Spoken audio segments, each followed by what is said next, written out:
Good afternoon. I'm Ryan Baker. This one's sponsored by Dr. Mark Levy. If you're snoring and not sleeping, call Mark Levy's office at 1-800-MORE-SLEEP. That's 1-800-MORE-SLEEP or online at sleepbettercolumbus.com. Let's head out now to the Ryan Day press conference. This is a live feed of Ryan Day's weekly press conference, sponsored by the Roofing Guys. Before, during, and after the game.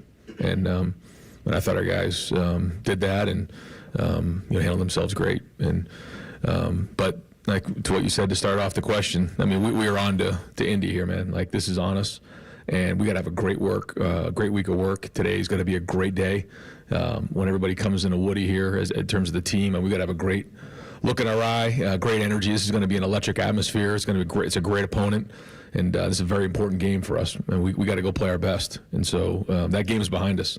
And every Sunday when we get done with our Sunday this week, we did our run and stretch and that victory meal. Like the minute that game is over, it's on to Indiana. And so that's where our focus is, and we can't be looking back on last week at this point. Ryan, you talked a few weeks ago about you guys need to push the gas pedal, that you would. Now that you're through the last potential snow game that you could have, is there a level of understanding, like, hey, we're going to get fast tracks the rest of the way, or we're going to get good weather, you don't have to really worry about those things, and now we can kind of morph into what we want to be rather than what we need to be? No, I just think it just depends on the game plan and what the opponent has and making sure we're playing complementary football. And so I guess, when I said that, I meant like, when you need to do something, you have to be able to do it. If you need to run the ball like we did at the end of that game, we got to be able to do it. If we need to throw the ball 40 times, we have to be able to do that. If we need to go tempo, we got to do that. If we need long, sustaining drives and control the clock, we need to be able to do that. I think that's the point. And so up until this point, we've done what we need to do to win, and that's the bottom line, and that's what it's got to be this week as well. But we're not just all of a sudden going to change because of, where we are, or I mean, the weather conditions, don't get me wrong, do play into it, but a lot of it had to do with the fact that we were just up by 2 scores and trying to make it a 3-score game late in the game, and we continue to churn out yardage and eating up clock. And as that clock's ticking down, you're saying to yourself, we can make it a 3-score game here, it's going to be hard for them to come back and win. And so that was the right thing to do at that time. Coach, when you look at Indiana, what jumps out? And are you surprised how quick they've been able to build a program over there? Well, the first thing that jumps out to me is how hard they play, how well they're coached. They play fast. They're explosive team, and just watching them on film, they're run through everybody. I mean, they're just the scores and the way that they play. They're very efficient. And really have done a great job. To your point, I think they're in Coach Signe's ability to get this thing turned around. And look at his record the last 2 years since he's been there. And a lot of people make comments about what he said about Google him, but yeah, Google him. Look at what he's done. I got a lot of respect for what he's put on the field and what he's done. And so these guys play really, really hard, and this is going to be a huge challenge for our team. I mean, this is a really good team, and it's going to be a great atmosphere.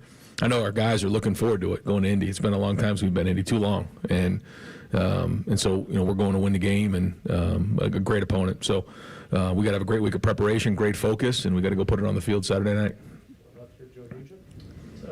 Really unique situation where in some way, shape, or form this game will impact the Heisman voting, maybe not decided, but certainly play a role. What do you make of that? I don't know.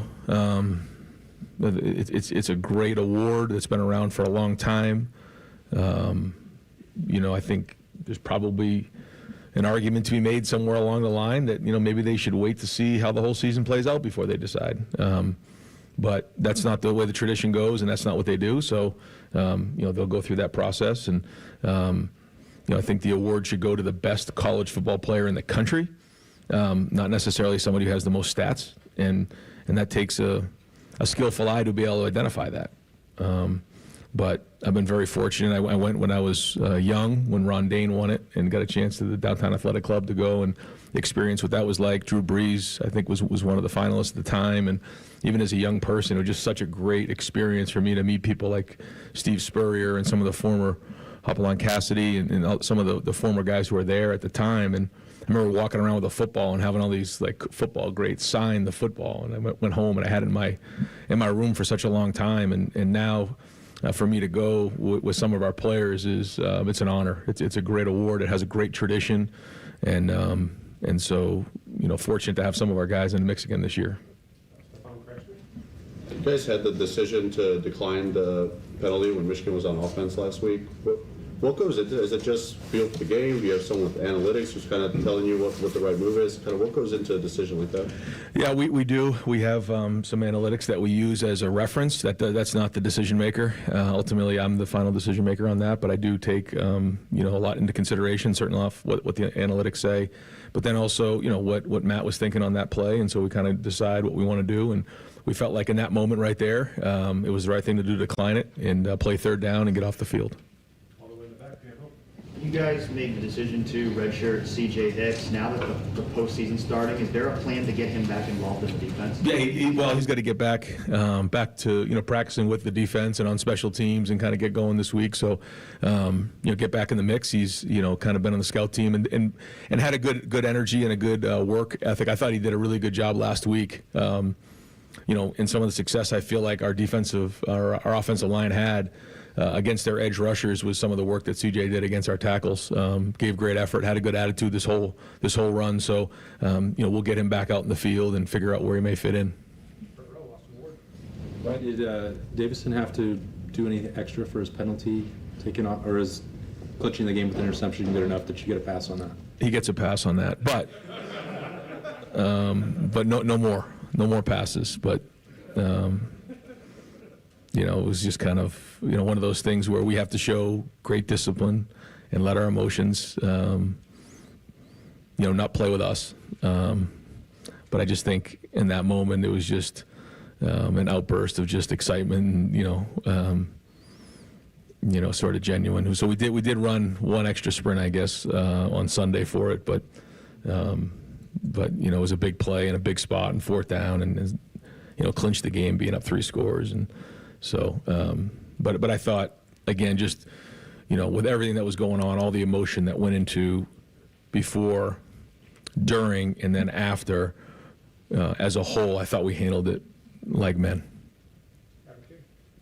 This stretch run you went through last year, knowing that there's a balance between celebrating each game and quickly moving on, how do you handle the emotions of that? Obviously, you guys had such a quick turnaround coming from that huge win. Now you have to go play the number 2 team in the country. Well, that you referenced last year. We went from Indiana to up north to 4 of those playoff games, and then we opened up the season with Texas. I mean, you're talking. I know that was a long stretch there, but my point is like back to back monster games. Well, here we go. We're back in it now. We're back into these monster games, and the challenge for our team is now can we do it back to back weeks, and regroup, reload. And get back after it this week and continue with the same routine. The good news for us, we're going to keep our same routine that we have for a road game. We're going to travel on Friday, get there and treat it just like any other week. But it is, it's a huge challenge. And first off, the opponent, but just the fact that you have back-to-back weeks here now. So everybody's got to be on their A game. Ryan, Indiana's offense and kind of the way they do their RPO stuff is giving people a lot of trouble. I'm curious just how that conflict with kind of what the linebackers need to see and what they need to do, how much that really kind of impacts things, and whether seeing it last year helps Sonny and our belt going through it. Yeah, different team, similar attack. Some things that are different. I think Mendoza's playing at a very, very high level right now. And to your point, they do a great job in a lot of different areas. They execute at a high level. The RPOs are a big part of what they do. They put a lot of players in conflict, run-pass conflict. That's what an RPO is, run-pass option. And so it forces guys to play it straight. Where if you're running the ball and just throwing drop-back pass, it's a lot easier for, like you said, the linebackers to recognize run. I'm playing the run, pass. I'm playing the pass. This one here. Puts those guys in conflict, and they do as good a job as anybody in the country at running those plays.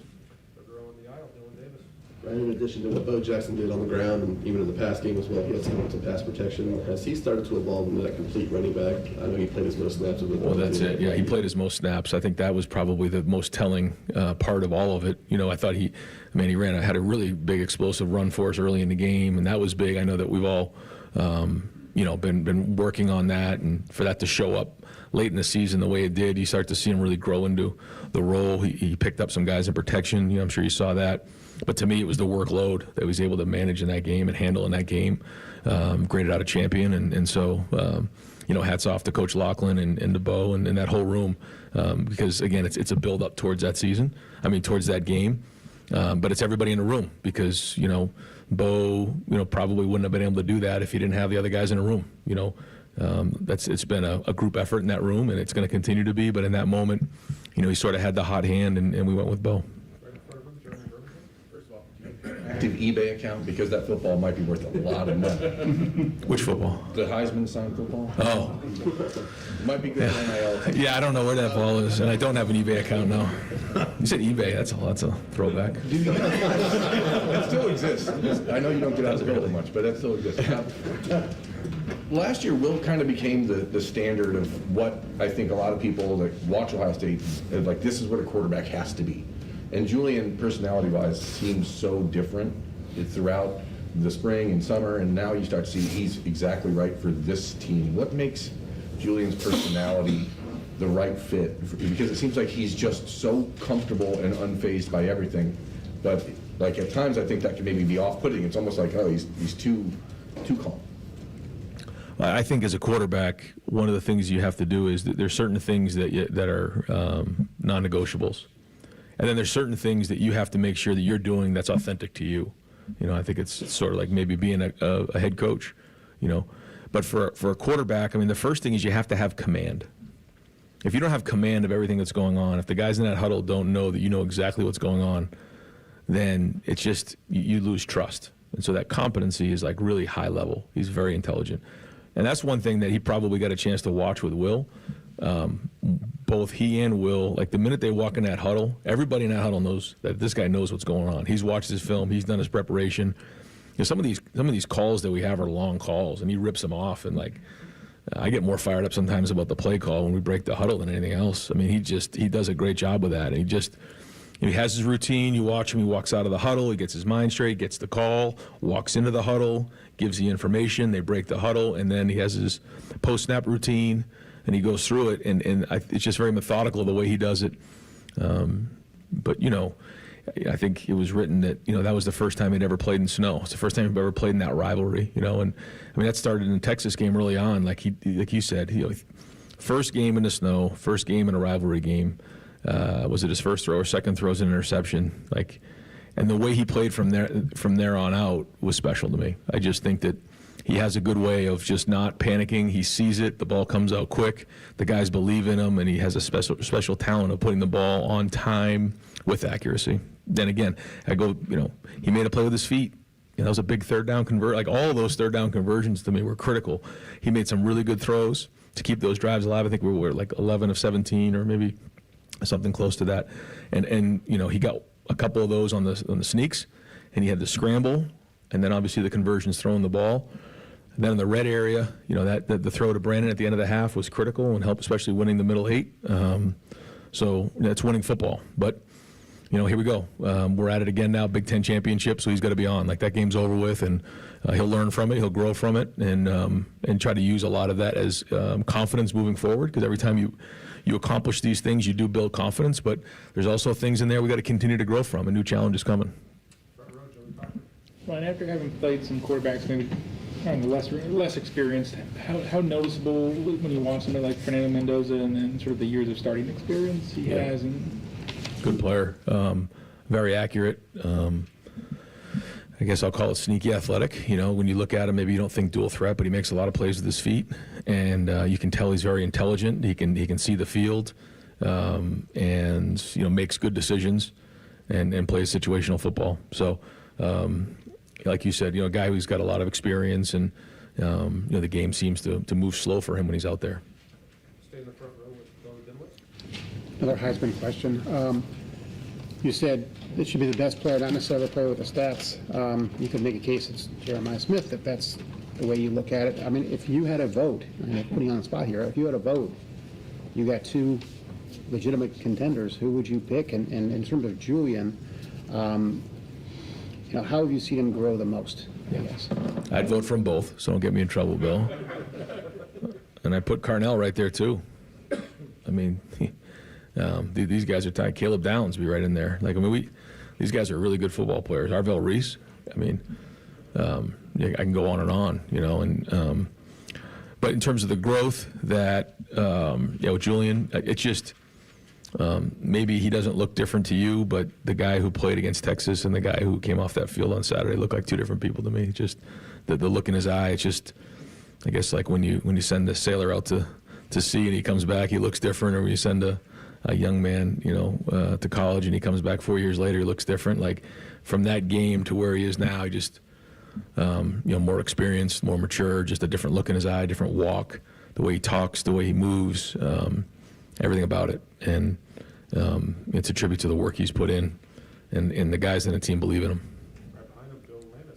Ryan, it was said on the television broadcast that you guys had lost communications. I don't know if it was only coach to player, if it was coach to coach, or across the board, but how did you guys navigate that? Was Brian still able to call plays? Did you have to call plays for him? Just how did you work through that? Yeah, we lost communication there in the second half, but the good news was that earlier that week, I thought there may be an inkling that may happen, so we had a plan for it.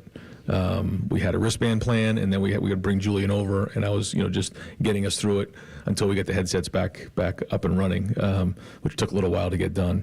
But yeah, just by chance, we had a plan for it, and so we were ready to go when it happened. More on Julian.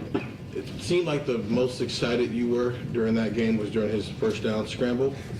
Although there was a time in life when you want your quarterbacks to throw the ball away, but it seems like that's evolved throughout the years. Why did you like that play so much, and what does that show you about your quarterback in those moments where they just go get it in a moment like that where they have to have Well, it's winning football. They did a great job. They brought a boundary blitz. Actually, Julian saw it, picked it up with the protection check, and the line in the back picked it up great, but he didn't quite see the picture great and found himself flush to the right. But when you can make those plays with your feet, like that's winning football. That's how you keep the chains moving. And every first down in every game, but in that game in particular, is a big deal. And so, he was throwing the ball well, but when you can, that's like the X factor when the quarterback can run like that, and he has that ability. And so a big first down. They're all first downs. I mean, all first downs are big in that game, but that was a big one. It kept the chains moving, and it was big for him to get that one. Sorry to interrupt. Inkling? Why did you have that inkling? We're just ready for everything. Yeah, you just got to be ready for anything. And, when you go into any big game, you're always trying to put contingency plans in place for anything that could possibly happen. And so, that was in here on Friday. And I think some of the guys in the staff were looking at me sideways like, why would you think that would happen? I said, I don't know. We just got to be ready and be ready for anything. It's funny how your mind works.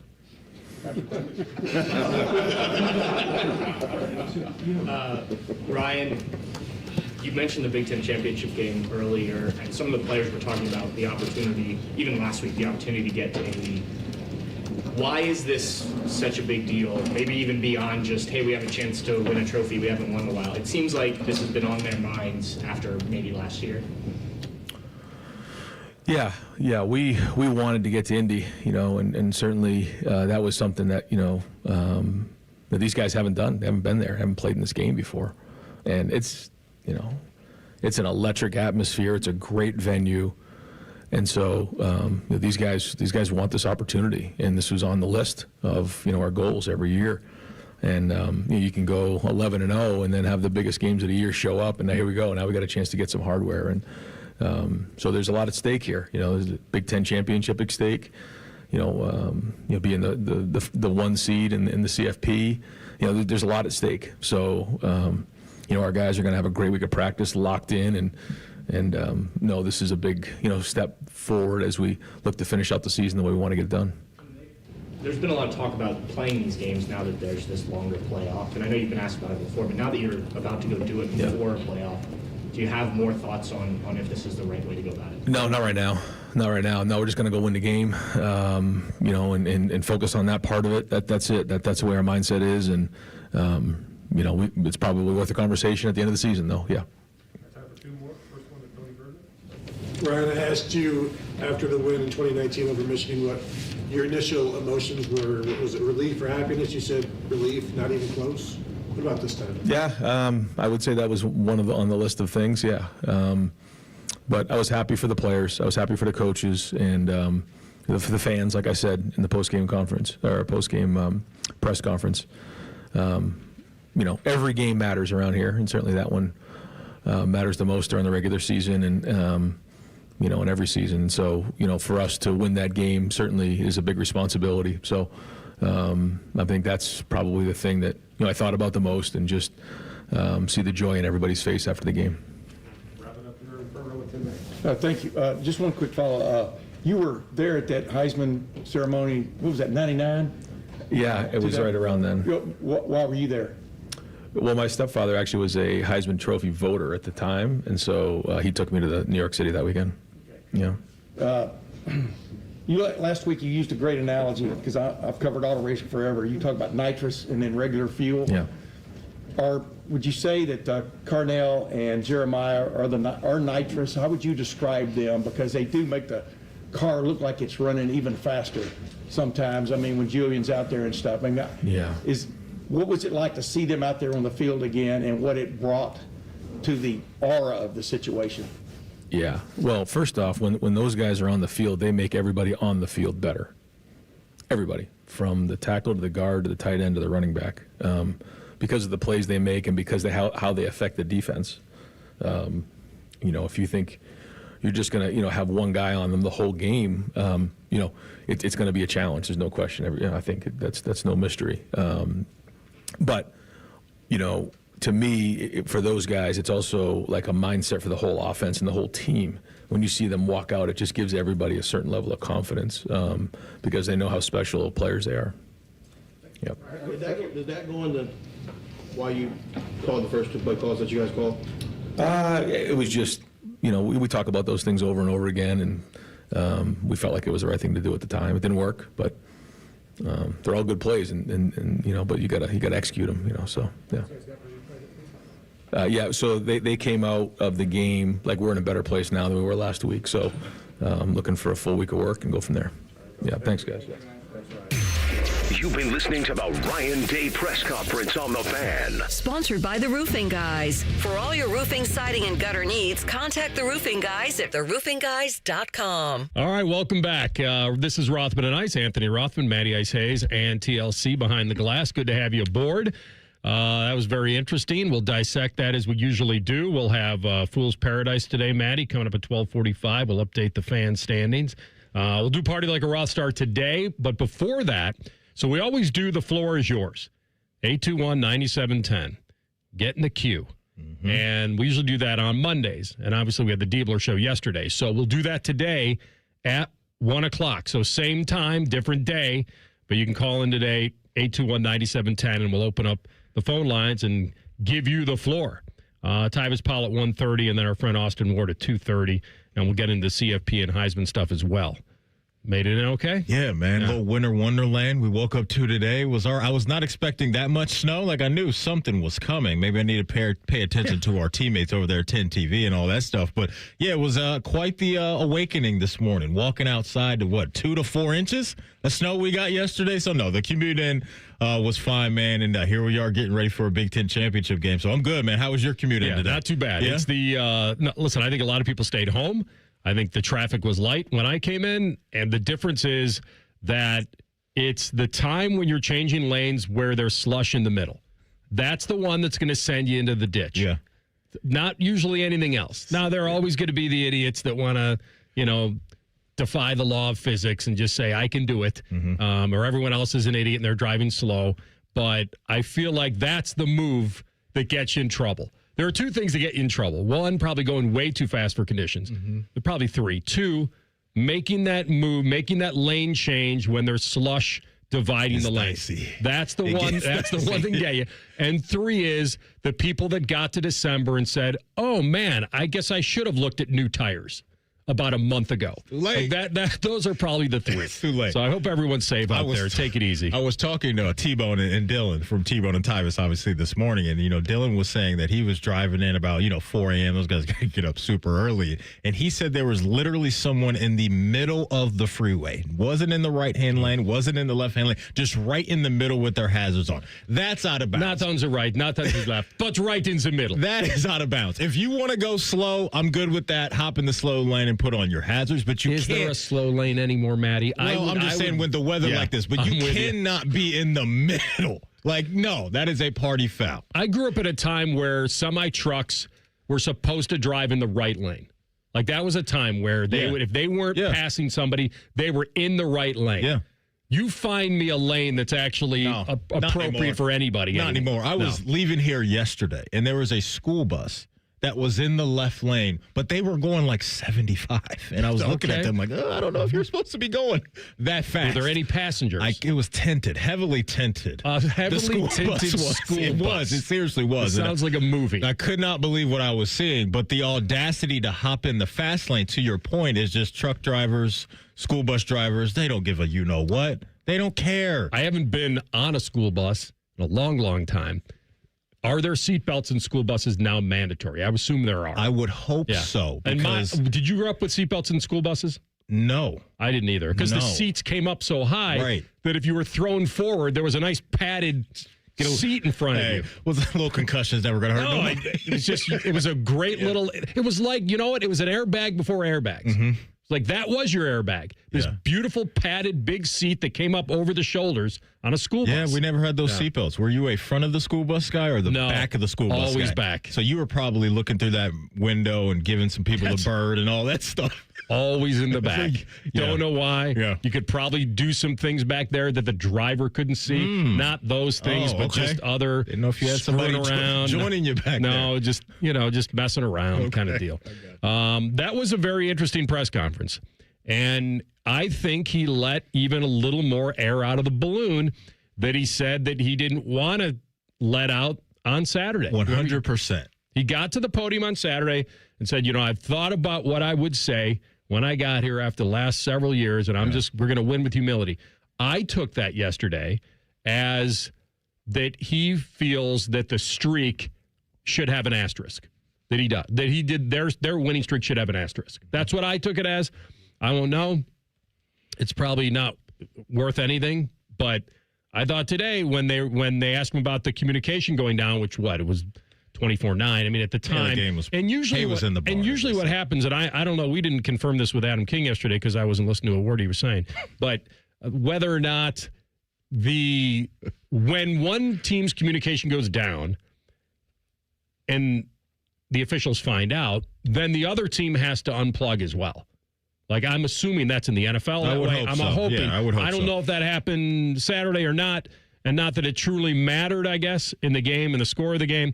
But when he dropped it, and you pointed out, which was right, when he said, I had an inkling that something might happen, like something that he wasn't thinking of, and you're like, hey, somebody's got to follow that up. And they did follow it up. I think it was Doug Maurice. Like, so what do you mean by inkling? Yeah. And he still walked the tightrope of, no, you expect everything, there's always some unexpected stuff. You're ready for everything, I think was the quote. And what he means by that is that I've witnessed firsthand the rival pulling that kind of stuff. Yeah, cheating their tail off. And 100%. It's a rivalry game, and you expect that. There's history of it. And there's probably history on both sides going back, everybody trying to get a competitive edge. And I don't know, I mean, you could even follow up the follow-up with what do you believe? Do you believe it was things happen? Electronics fail all the time? The fact that it was sub-freezing, that had an effect? Or do you believe that, of course, it was our sideline and not theirs? But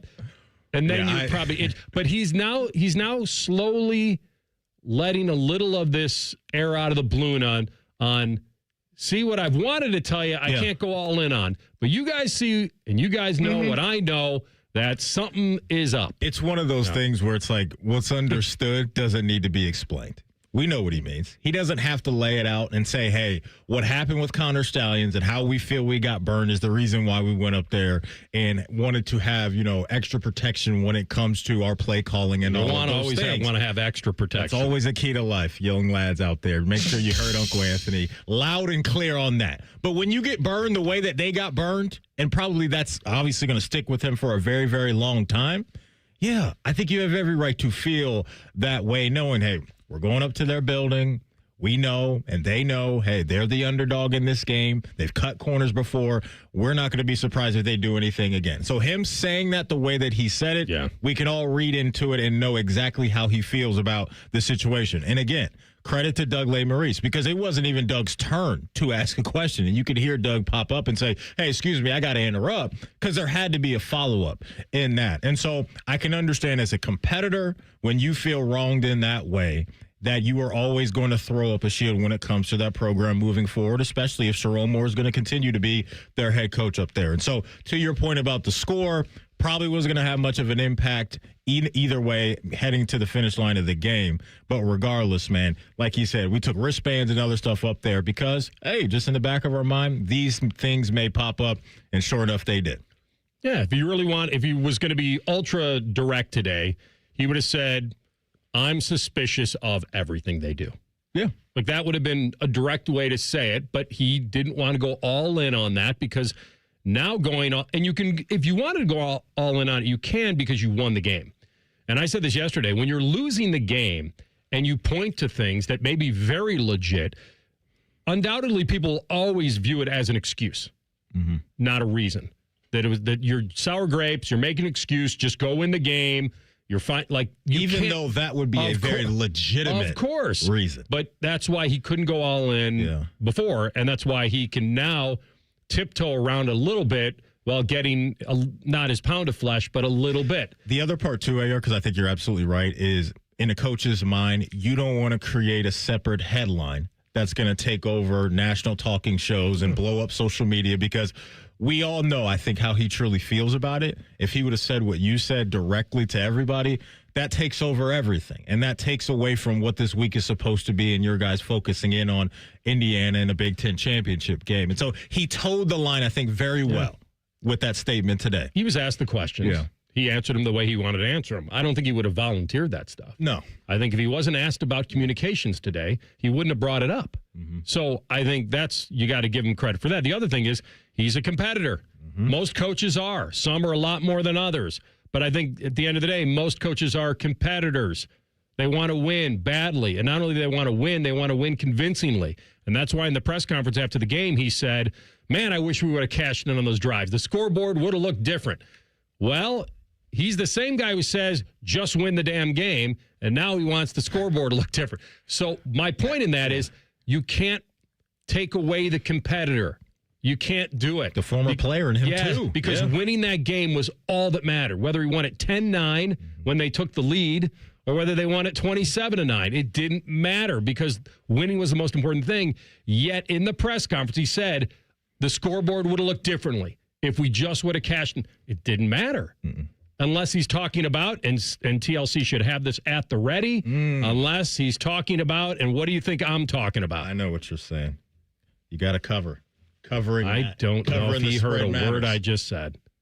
You talking to me? Yes, you are TLC, when I correct? mentioned your name, yes. Oh. Yes.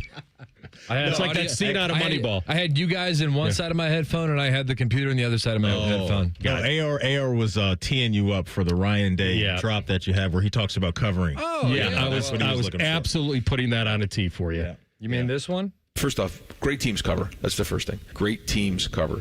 That's right. I got lots of drops. We got this drop too. Well, hang on. Those inches right in front of your face is well known to this man. No, I was just talking about, to bring you in on the conversation real fast, I was talking about how all that matters, all he's ever talked about is winning the game. All the games, especially this one, just win the game. Oh, yeah. And then in the press conference, he said, man, I wish we would have cashed in those drives. That scoreboard would have looked even better. Like, that's the competitor. That's the rival. That's we have the game in hand, and we want to lay it on them. Like, that's it. And so you oscillate back and forth between, like, pregame, he couldn't care less about how much he won that game by. Couldn't care less. You sign him up for a 3-2 victory, he's taking it. And then in the press conference, it's, man, I wish we would have cashed in on those drives. Well, because now he knows that they were able to control the whole game. Yeah, Because before the game, you don't know. You'll take a 1-point victory, just beat Michigan. But now that you know, hey, we controlled the whole game for 4 quarters. Michigan was afraid to throw the football. That game was ours to win the entire way. Now you're like, man, I wish we went for broke. Well, that's what happens when you're doing anything and you're doing it really well, is that you then become a perfectionist. Yeah. Because then you pick at your own things and that you wish you would execute it better. You know why? Because you can. Yeah. Because it wouldn't, in a close game, if he's got to take a field goal and that wins the game, he didn't care whether he didn't score a touchdown. But I thought today was very interesting in that he's now on this different path with a different team, and there's a different motivation. He talked about, well, listen, last year we had a top 5 Indiana team before Michigan, and now we have a Michigan game, and here comes Indiana. Like, it's a little bizarro world for him now because he's going to get a bye, win or lose. He's got a bye. So he already knows, Maddie, that this is a different formula than last year. He already knows that. Yeah. Now, both are equally cool in that last year, the adversity and the loss and being humbled and having to find your way through this crowd of everybody wants me out of here and all that, and find your way through it, like that actually might mean more to him than if he wins the next 3 games by 21 points or next 4 games. Like, it won't change the fact that he would have gone back-to-back, which is amazing. But I think most people in life find fulfillment or more fulfillment when they've overcome something than when something has been just perfect and smooth. They're both great, but there is something about when you're doubted and you prove people wrong that means more. The difference this year is that now he can check every single box. He could win a natty with also beating his rival in the same year. Mm-hmm. There will be no tiny little hollow feel, or there won't be anything that's, oh, I wish that would have happened. Like, it's all there. Now, if he doesn't beat Indiana, then he goes back to the same scenario of last team standing, that's all that matters. If he beats Indiana and wins the Big Ten, and he's named it, hardware season, then all of a sudden, every single goal he set out for his team can be accomplished. And that's a crazy, powerful position of responsibility. You're chasing history too, right? You're chasing history to be able to say if they can win it all this year, and we obviously know at this point they have everything it takes to win it all, and if they stay healthy, that's obviously in play for them. But to be able to go back-to-back at a program like this, amongst some of the great names that have roamed the sidelines here in Columbus, those are the things that you chase. So everybody over there, the seniors have the goal of, yes, hey, we just checked the box of getting our gold pants. Now we want that Big Ten championship game. Maybe even in Julian's mind, he's like, you know what, I go out there and ball this week, I may be the Heisman winner this season. And so all of those things, I think, are not going to be distractions for this team. I think the motivation is going to remain the same that it was last year with the team coming out of that Michigan game, and we could just feel the hunger and desire from these guys to want to run through the tape the way that they did. And I think the same is going to be said for this team. Now, the bye week will be interesting to see, right? Because last year in the college football playoff, that didn't work out well for some of those teams that had that first-round bye in the bracket last year. They were lesser teams. That's going to be interesting to monitor, though, right? Especially if you catch a nice wave of momentum again this week, and having to hit pause on that and ramp back up is going to be interesting, at least for me, to see how they come out of the gate. And so, yeah, I mean, I loved what he said today, though, about Julian, because you were touching on how Coach Day was saying, hey, man, if we would have had this and had that, the scoreboard would have looked different. We played a clip yesterday from Julian, right, when he's talking to Tom Rinaldi. And that's one of the things he mentioned. First things he mentioned was, we left some plays out there. And Coach Day talked today about how he's just a different quarterback now. And he mentioned that he's got even a different walk right now about him. And so that the growth of that guy this year was always going to be so important. But for him to have this ceiling this year, I really think has brought all the possibilities into play, because you just never know sometimes what you're getting with a year one quarterback. And so his ability to, the Heisman stuff is great, right? But he doesn't need that. They don't need that. But how consistent he's been all year and really keeping the offense moving and keeping everything, or keeping themselves out of their own way, has been a big reason why they're where they are right now. Think about before the season started, it was the only thing that probably kept them from being a preseason number one was the question about how good they could be at quarterback, because the nation of media assumed that Arch Manning and Drew Aller and Nussmeier and Klubnik and Nussmeier and all of them, and all of it was a difference maker for those teams. And that's why they are where they are, and that's why Texas is campaigning to get in and Penn State is nowhere to be found, is because those quarterbacks, and Arch has come back. The people that thought he was a complete bust, that's going to be wrong. Whether he lives up to his uncles, that's almost a standard. We got years to go for that. I mean, come on. But the fact remains that Julian Sayin, with these weapons, has taken this team to a different stratosphere. And he talked about both Carnell Tate and Jeremiah Smith coming out of there out of that game, that they feel all ready to go, and now you get into indoor track, and it might even be even better. I'm glad you brought up the Heisman real fast, because he was asked about it. He was asked about the impact of the Heisman on this game. And I thought he did a very good job today about acknowledging the Heisman. Great award, been around forever. I've been to one of those ceremonies. It's very cool to accompany your players. Like, as a coach, it's a special place. But if you noticed, he never entertained the question of the impact on the game, and is that any kind of distraction or factor or whatever, because it can't be. And you hope it isn't for either player, because if it becomes that, and I don't think with these guys you have to worry about that. Right, I agree. But I noticed that was not something he wanted, that it wasn't a headline for him. No. That it wasn't, he didn't even acknowledge, like, I can see that this is like, he was all about the game, Big Ten championship, conference championship, all that. Because you check those boxes, that'll take care of itself. If Julian goes out there and has the day that he just had against Michigan, maybe without the pick, right, then he's already right there, and he's going to New York. But this could be the difference maker between the two, with he and Mendoza and Pavia's lurking in the weeds too. But he mentioned Caleb Downs and Arvell Reese as well, and all of his top players that deserve some love. 1 week left in the fantasy football regular season. The worst kind of beat that you can take in fantasy, I think we experienced it this weekend. We'll tell you what that means next. Rothman and Ice and the Fan. We're the girthiest radio station in the history of radio. Uncomfortably girthy. This promo is uncomfortable. The Fan, Ohio's girth destination. Toyota Thona's on, and there's no better way to get in the spirit of the season than with a new Toyota. Now through January 5th, get 2.99 APR financing on remaining new 25 Tacomas. Excludes TRD Pro and Trail Hunter. Or lease a well-equipped 25 Tacoma SR5 for $259 a month, or 39 months with $39.99 due at signing. With approved credit through TFS. Tax, title, and license extra. Call 1-888-36-TOYOTA for details, or go to toyota.com. Toyota, let's go places.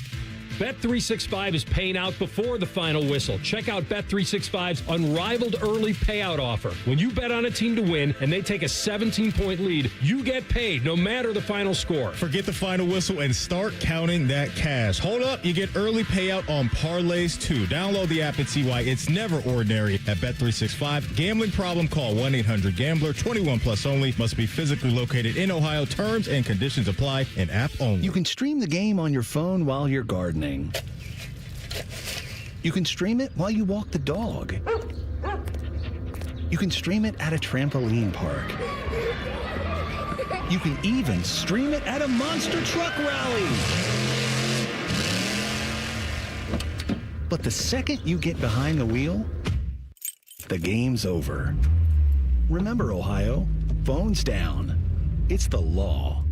At the Ohio Lottery, we make Keno fun, your way. That means every few minutes across Ohio, 20 out of 80 possible numbers are randomly picked. And if some of the numbers you picked match, voila, you're a winner.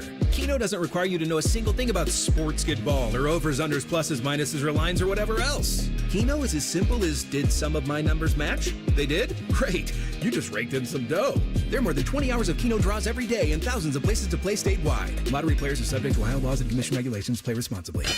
Hello, it's John Kozik, founder and president of TurboTrack Realty, and I buy real estate as is fast for cash. Give us a call today for an all-cash offer at 614-470-2000, 614-470-2000. I buy vacant properties, inherited homes, divorce situations, death in the family. I even buy my tenants won't pay me the rent houses. Give us a call today for an all-cash offer at 614-470-2000, 614-470-2000. Dormar, your climate hero. When your furnace or air conditioner is broke, we come out that same day. Dormar, home the Tin Man. T-Bone and Tyvis. Cooper Flag. He played in Maine. He from Maine? Yes, he is from Maine. They said the whole state. I've never even heard of somebody being from Maine. T-Bone and Tyvis Mornings on the Fan is sponsored by Awaken 180 Weight Loss. Did you know Byers Airport Subaru is the oldest Subaru retailer in the entire country? And just like a veteran quarterback, we've been delivering winning drives for generations right here by the airport. At Byers, we treat every customer like part of the team because that's what keeps us in the game season after season. From tailgates to road trips, we've got the perfect Subaru to get you there. Kick off your next adventure at columbussubaru.com or visit us by the airport. Byers Auto, driving the next generation of buyers. What's better than giving a gift everyone wants? Getting free gas and groceries by earning perks on gift cards purchased at Giant Eagle, Market District, and GetGo. Choose from hundreds of gift cards to make everyone merry this holiday season from the biggest retailers and best brands, all while earning you free gas and groceries. Stop in our stores for bonus perk offers on gift cards. Give the gift everyone wants and get a little something for yourself, too. The holidays are magical at Giant Eagle, Market District, and GetGo. I'm Leslie from Pella Columbus. And I'm Wilson from that other window place. Wilson, we've got a problem at Pella. I like where this is going. Because of Pella's reputation and quality, a lot of folks assume that we're out of budget. Oh, that's too... Oh, I hate hearing. But we've actually got 5 awesome window lines that fit any budget, from the $300,000 to the $3 million home, and far from the most expensive. So you actually don't have a problem. Awesome. Get the windows that Columbus homeowners rated the leading window brand at PellaColumbus.com. Diamond Sellers bring the world's finest jewelry to you at our annual holiday gala December 4th through December 6th. Celebrate the season of sparkle with up to 25% off for 1 weekend only at our Salmo Road and Easton locations. Visit diamondseller.com/gala to learn more. Dormar, your climate hero. All your favorite fan shows are available when you want them. Head to 971thefan.com and hit that subscribe button. The Fan, Ohio sports destination. Let's scratch that fantasy football itch. It's Rothman and Ice's Fool's Paradise. Sponsored by Buckeye Heating, Cooling, and Plumbing. All right, first of all, get in the queue with TLC to get ready for The Floor is Yours. 614-821-9710. It's open mic night over there anyway, so you should have no problem getting through. Is this thing on? And then we'll have you guys in the queue for the... Is this thing on? Fantasy football. All right. I control my own destiny for a bye. Okay. But I need some help from you. We got you. To make sure... That's not controlling your own destiny, then. No. Night, sorry. Hang on. Ready to jump me already. What I mean is that it would be nice if I don't win, because controlling your own destiny in fantasy is not an oxymoron anyway. It's not a right? thing. Yeah. So what I mean is if I win, I got no problem. I go, you're 1, I'm 2 right now. Okay. And the top 2 seeds get a bye, which you and I feel is very important. Okay? Yeah. Because even if your team scores 150 points in the bye week and you're not playing, that's okay. At least you didn't risk it. So, but if you win over the 3 seed this week, you have a 1 versus 3 matchup this week in the final week of the regular season. If you win, you'll guarantee me a bye. You'd be 1 and I'd be 2. If you don't win, then I probably have to. Then I have to win. You got to get it done. That's my point. Yeah, you got to get it done. Now, this was I know there are different bad beats in fantasy, and some people, you lose by a fraction. Or this guy, if your quarterback didn't take a knee and lose a yard, like you'd win. Like, we've heard stories that are just crazy, gut-wrenching. Yeah, insane.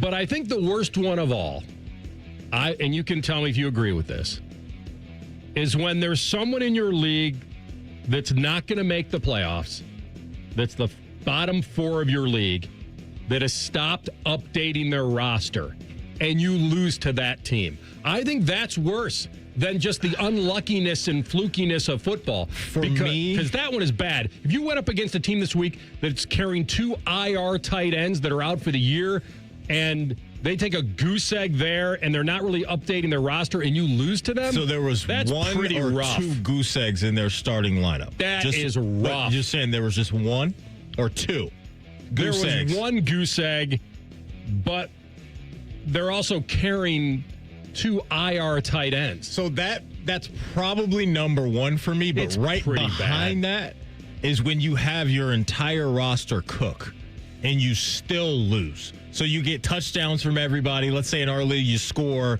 125 points, 100, and you still lose. That pain doesn't hit as much. How The about same as another what pain? you're saying. I got but another pain those for are it. tough for me to get over. Talk about the pain. Talk about the pain. All right, I'm going to talk about the pain. Here's another one for you. Yeah. What about the guys, multiple guys on your bench going nuts? And then you start doing the math of what could have been if you lose. How does that pain hit you? That slots right behind your first one, where you It's lose to bad. somebody that has zeros. The guys on bye and they're still in their starting lineup and they still find a way to beat you. You'd rather have no decision than too many sometimes. Correct. And that's the bad news. Yeah, and look, I'm in an 8-team league with the homies, and that's some of the tough decisions you got to make because you're going to have really good players on your bench, and you're going to run into a guy that pops off or guys that pop off, and you're like, oh my gosh, if I would have played this guy, I would have won by 30 points or whatever it is. So, yeah, the story that you're laying out's it hits pretty close to home for us. A former guy we know had to deal with some of this pain.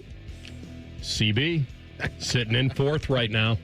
Lost to a team that is not moving anybody. That stinks for him. Yeah, that's tough. All right, so TLC, if Maddie and I, if this turns out that we're the 1 and 2 seeds going into the playoffs, and we both have a bye, if we offered you both of us versus the field, would you take it? Would you take the one of us will win if we're the 1 and 2 and we get a bye? Yeah, I'd be comfortable with that. Yeah. I like the support. Appreciate the support. You know what mindset I'm in, right?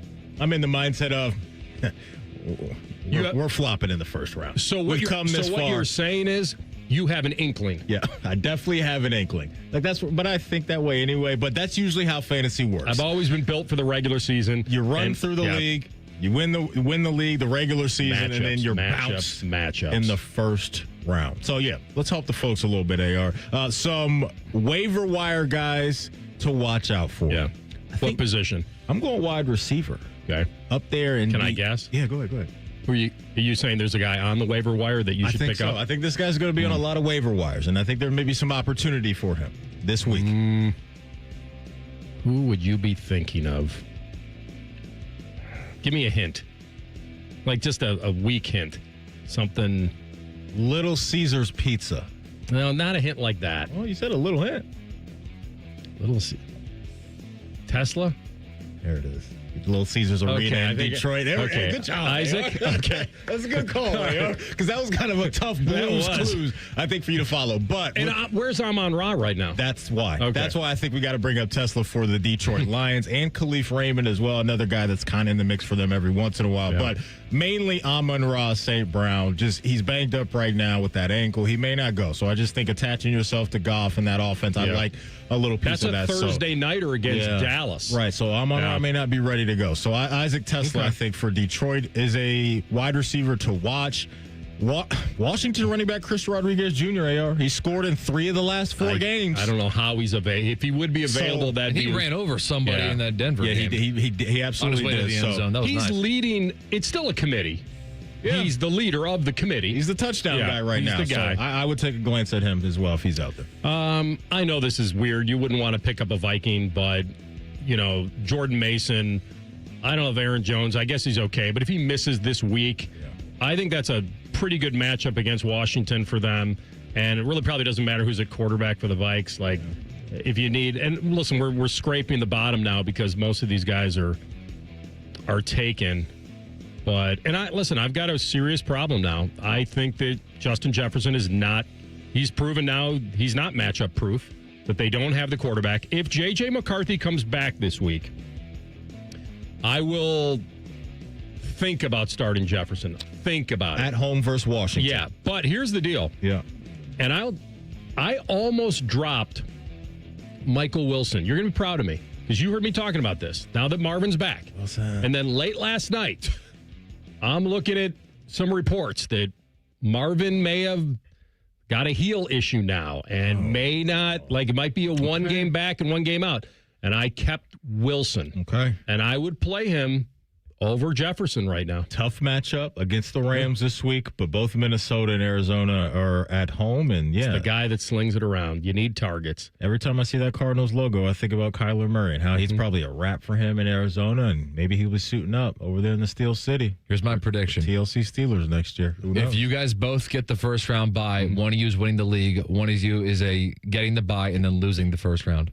That's probably my team. I don't know who's who, but it's just going to work out that way. So we're either one of us is, and then the winner is going to try to pitch it as a show victory, and whoever gets bounced in their first playoff games be like, that's not a victory for me. I can see it coming already. Tomorrow's headlines today.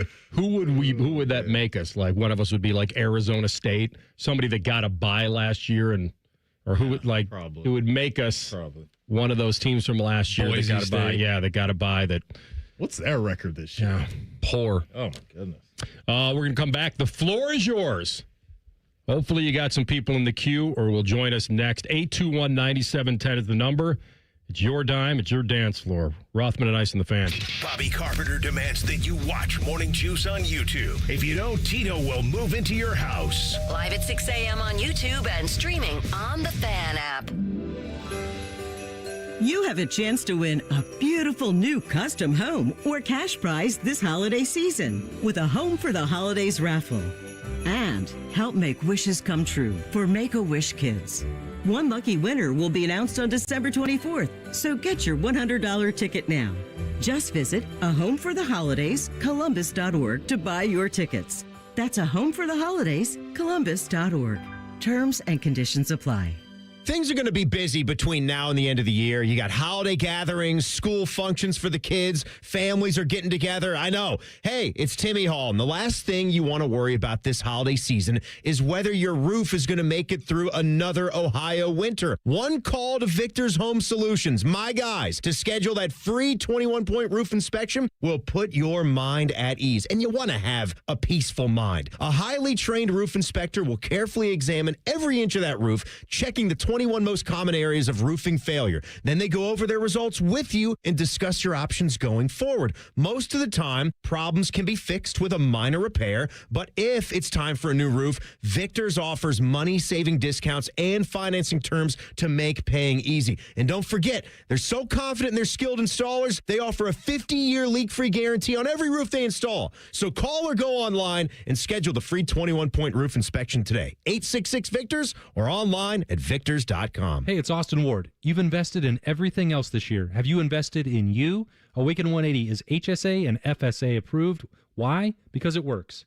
Make your tax-free investment in yourself pay you dividends every single day. Awaken180weightloss.com. People can't say enough amazing things about Vanscoy Hair Clinics. Men and women struggle with hair loss every day, and they completely change their lives. Vanscoy Hair Clinics is the only company in Ohio that has PRP, platelet-rich plasma, and the multi-unit hair grafting hair transplant procedure. Go to vanscoyhair.com for more info, or call 614-432-8042. Here's what some of their hair transplant clients have said. Around 26, 27, I lost almost all of my hair on top. It changed my life in ways that I could not imagine. My hair is going to continue growing for the rest of my life. There is hope that you can do something about your hair loss. Multi-unit hair grafting gives you 3 times more hair per procedure, saving you time and money. Hair transplants are more affordable than ever, and PRP is a fast, easy, and effective 45-minute treatment for thinning or damaged hair. Call Vanscoy for a free consultation, 614-432-8042, or visit vanscoyhair.com. That's 614-432-8042. Find out what procedure will restore your hair.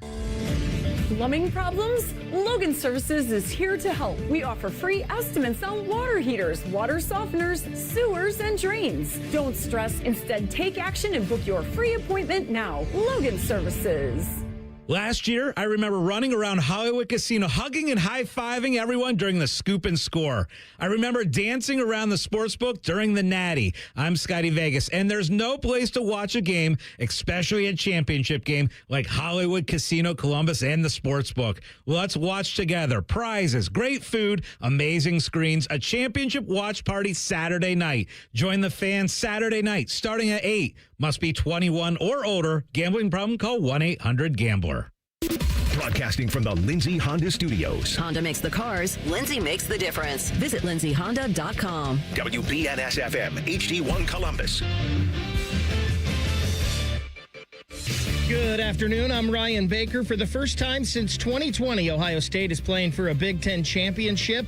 They'll face Indiana Saturday night. Safety Caleb Downs says that the playoff experience from last season should help. Yeah, I think that's a positive for us, just knowing what we did last year and the confidence level that comes with that.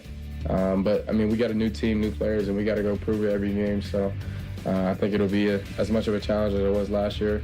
And we'll have to rely on our preparation. We'll have you covered here on The Fan beginning at 9 in the morning. Network coverage takes over at 6:30 p.m. with the kick at 8. The Columbus Blue Jackets snapped a 4-game losing streak last night. Today, they announced their third 25th anniversary celebration. It'll be Saturday, December 13th when they host Vegas. Tyler Wright, Jody Shelley, Chris Clark, and David Savard will all be honored. This one brought to you by Whiskey War from High Bank Distillery. Drink local, drink High Bank. These two have a ton in common. Anthony loves hockey, and Matty's always cold. This is Rothman and Ice. True dat, as they say. This is the second hour of Rothman and Ice. We'll have a little party like a Ross Star. We'll have Tyvis Powell, Buckeye Bulletin. But first, Matty, tell them about Saturday. Yeah, before we get to our callers, for the first time since 2020, the Buckeyes are back in the Big Ten championship game, and the Fan has you covered with 11 hours of pregame coverage this Saturday. Here is the lineup, 9 a.m. to noon. You'll get Fan Sports Saturday with Tim Hall and Tyvis Powell. Noon to 2:30, Fan Sports Saturday with Eric Reeser and Tito, 2:30 to 4:30. That is the KeyBank Fan pregame show with myself, DeVere Posey, and Dane Sanzenbacher. Then 4:30 to 6:30. I thought that's when you were saying, now you can start listening here. I thought that's what you were 4:30 to 6:30 is the Central Ohio Toyota Dealers Fan Tailgate Show with Anthony Rothman, Tim May, and Dave Biddle. And then 6:30 to 8 p.m. is Ohio State Sports Network pregame show with Skip Mossick, Paul Keels, Jim Lachey, and our guy Tyler Danberg. So 11 hours, folks, of pregame coverage right here on Saturday, starting at 9 a.m. Very cool. Yep. Everybody will be jacked up and ready to go. All right. I'm sure they're jacked up and ready to go online. The floor is yours. This is a segment that we debuted a few weeks ago, and it's been running strong. We're still working on those incentives to get more people to call, but right now, you guys have come through without the incentive, so we appreciate that. So, TLC, who's batting lead off today? A little early day tripping, Eric in Central Florida. Nice. Eric from Central FLA, the floor is yours, bud. Hey, guys. What we knew and what we saw in the game is still true. Ohio State Ryan Day, our class act. Michigan isn't. Even my Belgian Malinois knows it. As Cousin Eddie said, beating Michigan is the gift that keeps on giving the whole year through. Go Bucks. Well done, E. That's good. That's a good call, man. He's probably enjoying much better weather than we are right now, if I had to guess. Is Belgian safe what? assumption, isn't it? Is Belgian waffle? Smells good right now. You got powdered sugar on that thing, some strawberries, Belgian scissor. Malinois. Yeah, what is it? Was what type of dog was he is that? talking about a Belgian, like a dog? A Belgian Shepherd. A Belgian Shepherd, That's kind of the vibe I was And they look a picking lot up. like German Shepherds. Yes, they Okay. do. Nice looking dog then. All right. Here we go. The little vibes fluffier. The vibes are great for Bud. How could they not be, right? The emotional kind of roller coaster you've been on the last 4 years to finally get that monkey off your back as a fan base. Of course, the vibes are good. I love it. We've talked about it a lot, and I've said it for a lot of years. It's always felt like when Michigan has won the game, they've upset Ohio State. Like they've somehow you didn't expect it coming. Like Ohio State has always had lately has had to carry mostly. I mean, Michigan's obviously had some good talent, but has carried this pressure of being the better team on paper every time you go into the game. Coming in as a favorite, yeah. And that's the difference. Yeah. And so when you win as an upset, it sometimes means more than winning as a favorite. Now, certainly Ohio State. And then winning on the other team's field. I don't think that can be understated. I don't think you'd ever give up home field. You never want to. But when you do, there is a feeling on it. I think, honestly, I know that people got so upset about Herb Street last year saying, well, the best thing for them would have been to go on the road and galvanize and do all that. And I knew what he was saying. He was saying kind of you have to circle the wagons. You got to close ranks. You've got to, and at home you hear a lot of noise and it's tougher to block out. I knew what he meant. At the end of the day, you're not giving up home field. And that's when I brought up that Ohio State hasn't lost 2 games at home in a row since the 80s. So you'd never want to give that up. And then when you had like the pseudo Southern team coming up to 25 degrees, that helps too. All right, who's up next? Ice, if you had one guess as to who's on deck, who do you think it is? Wayne? No. Danny Wayne's Delaware. World. I don't know why I said Wayne. Danny, what up? Danny. What up? My man. Zippity-doo-dah. Thank you, Ryan Day, for beating Michigan this past Saturday. Thanks to that game, boys, I can now afford to send my daughters to Franklin University. They make it possible. I'd also like to give a quick shout-out to the Cleveland Browns as well for absolutely destroying the rest of my weekend. I mean, damn it. What are we doing here? Forget about firing Stefanski. Send him to prison. Send him to Rikers Island? You know what the funny part of that, Danny? Like that is a legendary call. But the funniest part about it is he was just so happy for the first 15 seconds. And then the last 9, it was like the Browns ruined his entire end of his year. Oh, like, you can't have it all, big guy. Hey, man, Danny's the best. That was an amazing call from Danny right there. We love you, Danny. Because last week, 1 minute he was up $500,000 in soybeans, and the next minute they were repossessing his Bentley and his kids weren't going to college. So now he's in good shape. All right, who's next? We got Jack, and he is in Worthington. All right, Jack, floor is yours, bud. Yeah, I'm coming back from Worthington from work this morning, boys. Just my Keith Jackson driving on these roads at 4:30 this morning. Whoa, Nelly, that was an adventure. But anyways, I just want to say I absolutely love this show. You guys are by far the best. And I only have one. Well, besides the Buckeyes winning, I love that whenever Michigan made my weekend. But I have to ask a question because I missed that first hour. Did we ever decide this 2-point conversion thing? No, Jack, do not bring that up. We've decided it. We've decided we're never talking about it again. That's what we've decided. The bout went to overtime after the show yesterday. We did go extra time, Jack, and I think I felt so bad for Brandon Beam.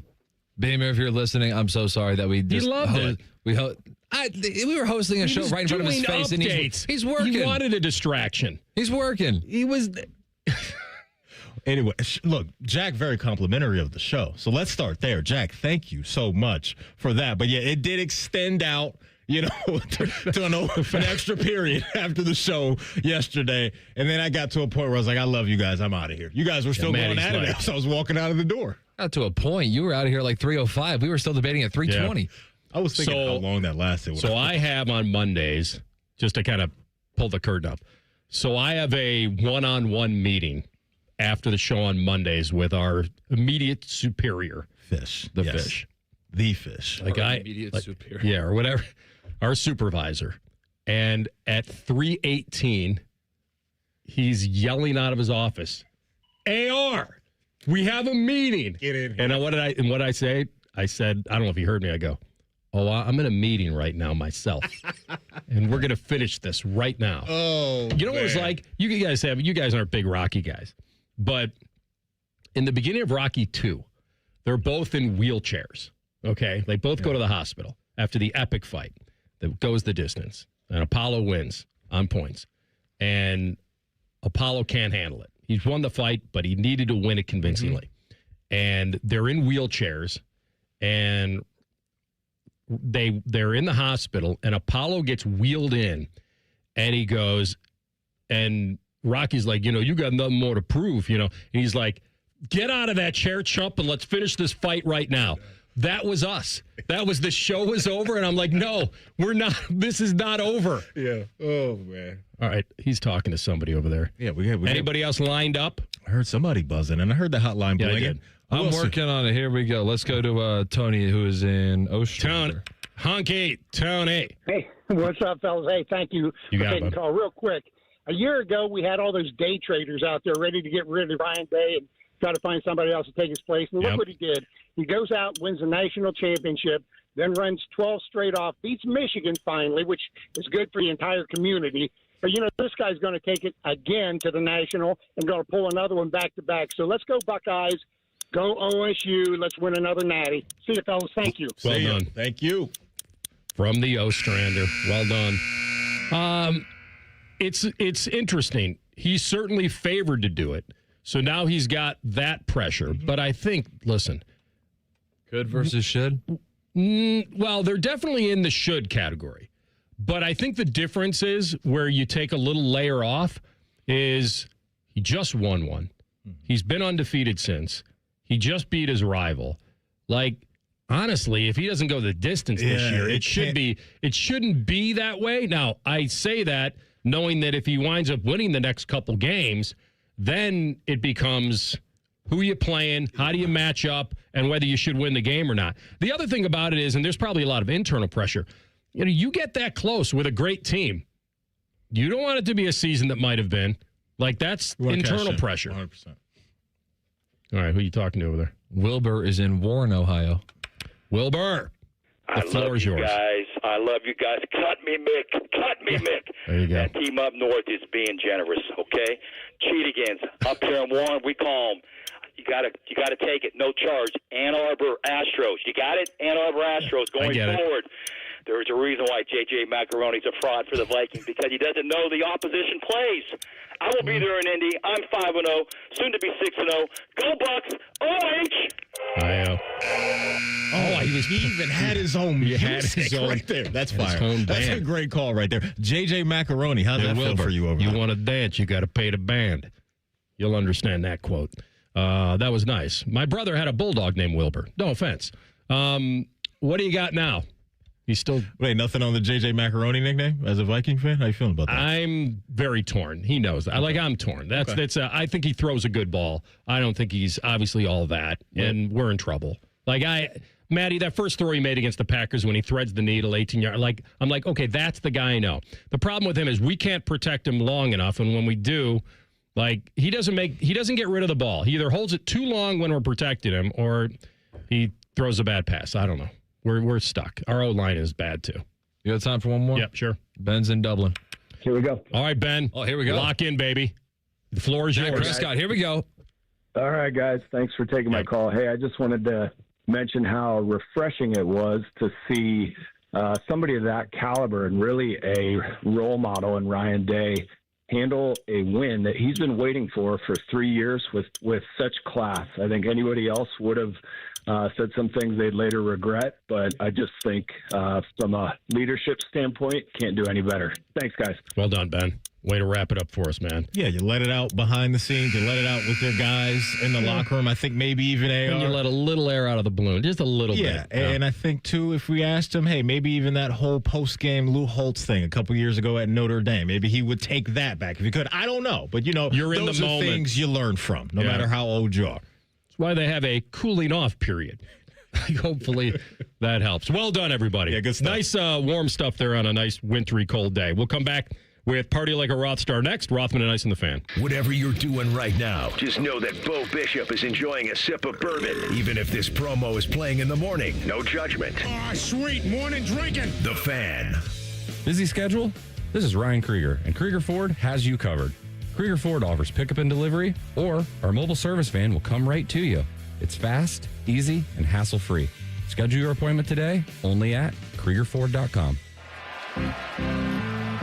When you've thrown over 4,000 innings like I have, joint pain isn't a maybe, it's a guarantee. For you, was it climbing ladders or too much heavy lifting?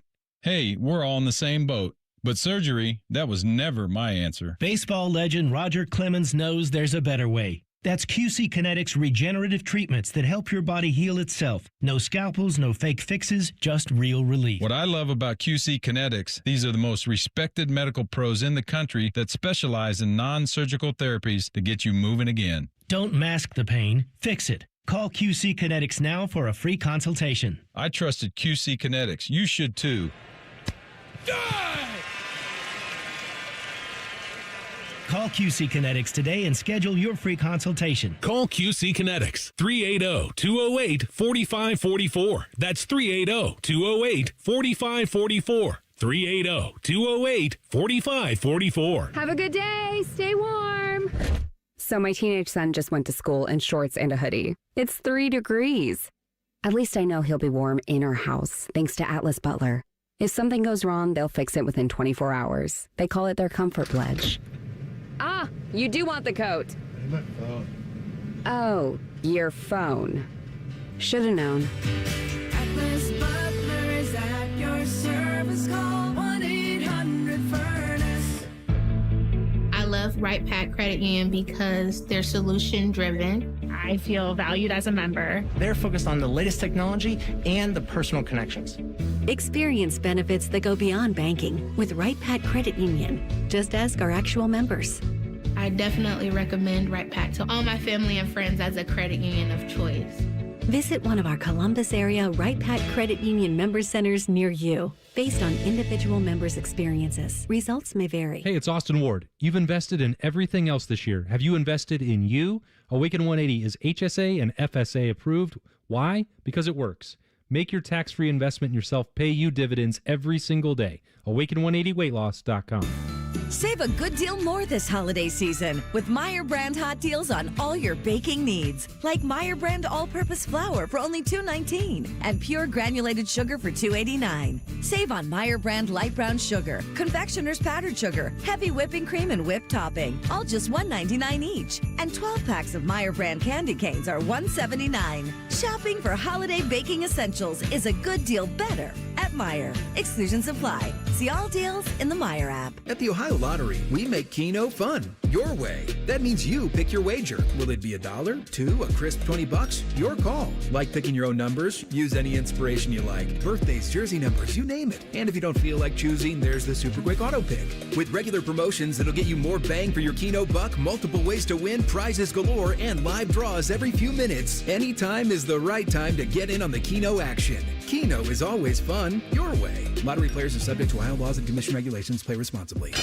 Hello, it's John Kozik, founder and president of TurboTrack Realty, and I buy real estate as is fast for cash. Give us a call today for an all-cash offer at 614-470-2000, 614-470-2000. I buy vacant properties, inherited homes, divorce situations, death in the family. I even buy my tenants won't pay me the rent houses. Give us a call today for an all-cash offer at 614-470-2000, 614-470-2000. D. Miller here. All right, guys, it's time to be honest. How do you truly feel on a daily basis? Do you have the energy you need to get through a day? Do you have the focus you need to get through your work? If you started to know something is off, don't wait. See if the answer is testosterone replacement therapy. And the place to find out is with the experts at Synergenics and Low T Center. Most guys I know say Synergenics and Low T Center changed their lives. It all starts with the simple and free TRT test. You can even walk in before 10 a.m. or book ahead at fixmylowt.com. The testosterone is pure, not compounded. Guys feel full of energy and not like they're still waiting for it to kick in. Now is the best time to get it because the TRT test is free. If you're a guy in your 30s, 40s, and 50s for sure, there's no doubt you've been wondering what your level is and if this can help. Synergenics and Low T Centers have clinics in Gahanna and Dublin. They give you the power to choose if you want to be treated in the clinic or if you want to receive at-home treatment. It all starts with a simple and quick free TRT test. Start the process to a new you right now by booking at fixmylowt.com. It's Thursday Night Football on the Fan 2. Catch the Cowboys and Lions live in the Motor City. Fan coverage starts Thursday at 7:30 on 1460 AM and the Fan's HD2. Sponsored by Roosters, a fun casual joint. Your radio home of the NFL, the Fan. Fan weather. From the Logan AC and Heat Services Weather Center. Skies turn mostly cloudy for us as we go in the rest of the day today, but it will be chilly with temperatures only getting up into the low 30s. And then for tonight, a cold night ahead with mostly cloudy skies and lows down into the 20s. For Wednesday, a mix of sun and clouds and daytime highs, well, they're going to struggle to get out of the mid to low 30s. For the Fan, I'm meteorologist Meredith Garfalo with the 10 Weather Impact Forecast. Bet365, the official online sports book of Rothman and Ice. Whatever the moment, it's never ordinary at Bet365. The Fan, Ohio's sports destination. Let's all gather into the Kiki. It's time to party like a Roth star. All right, Ice. A lot of good stuff. Kind of leaning into mostly football. That would make sense. And maybe a lot of it from a little bit of fantasy implication. So I will start with kind of an oddity because I think that this guy was pretty much forgotten and probably looked at as a bust.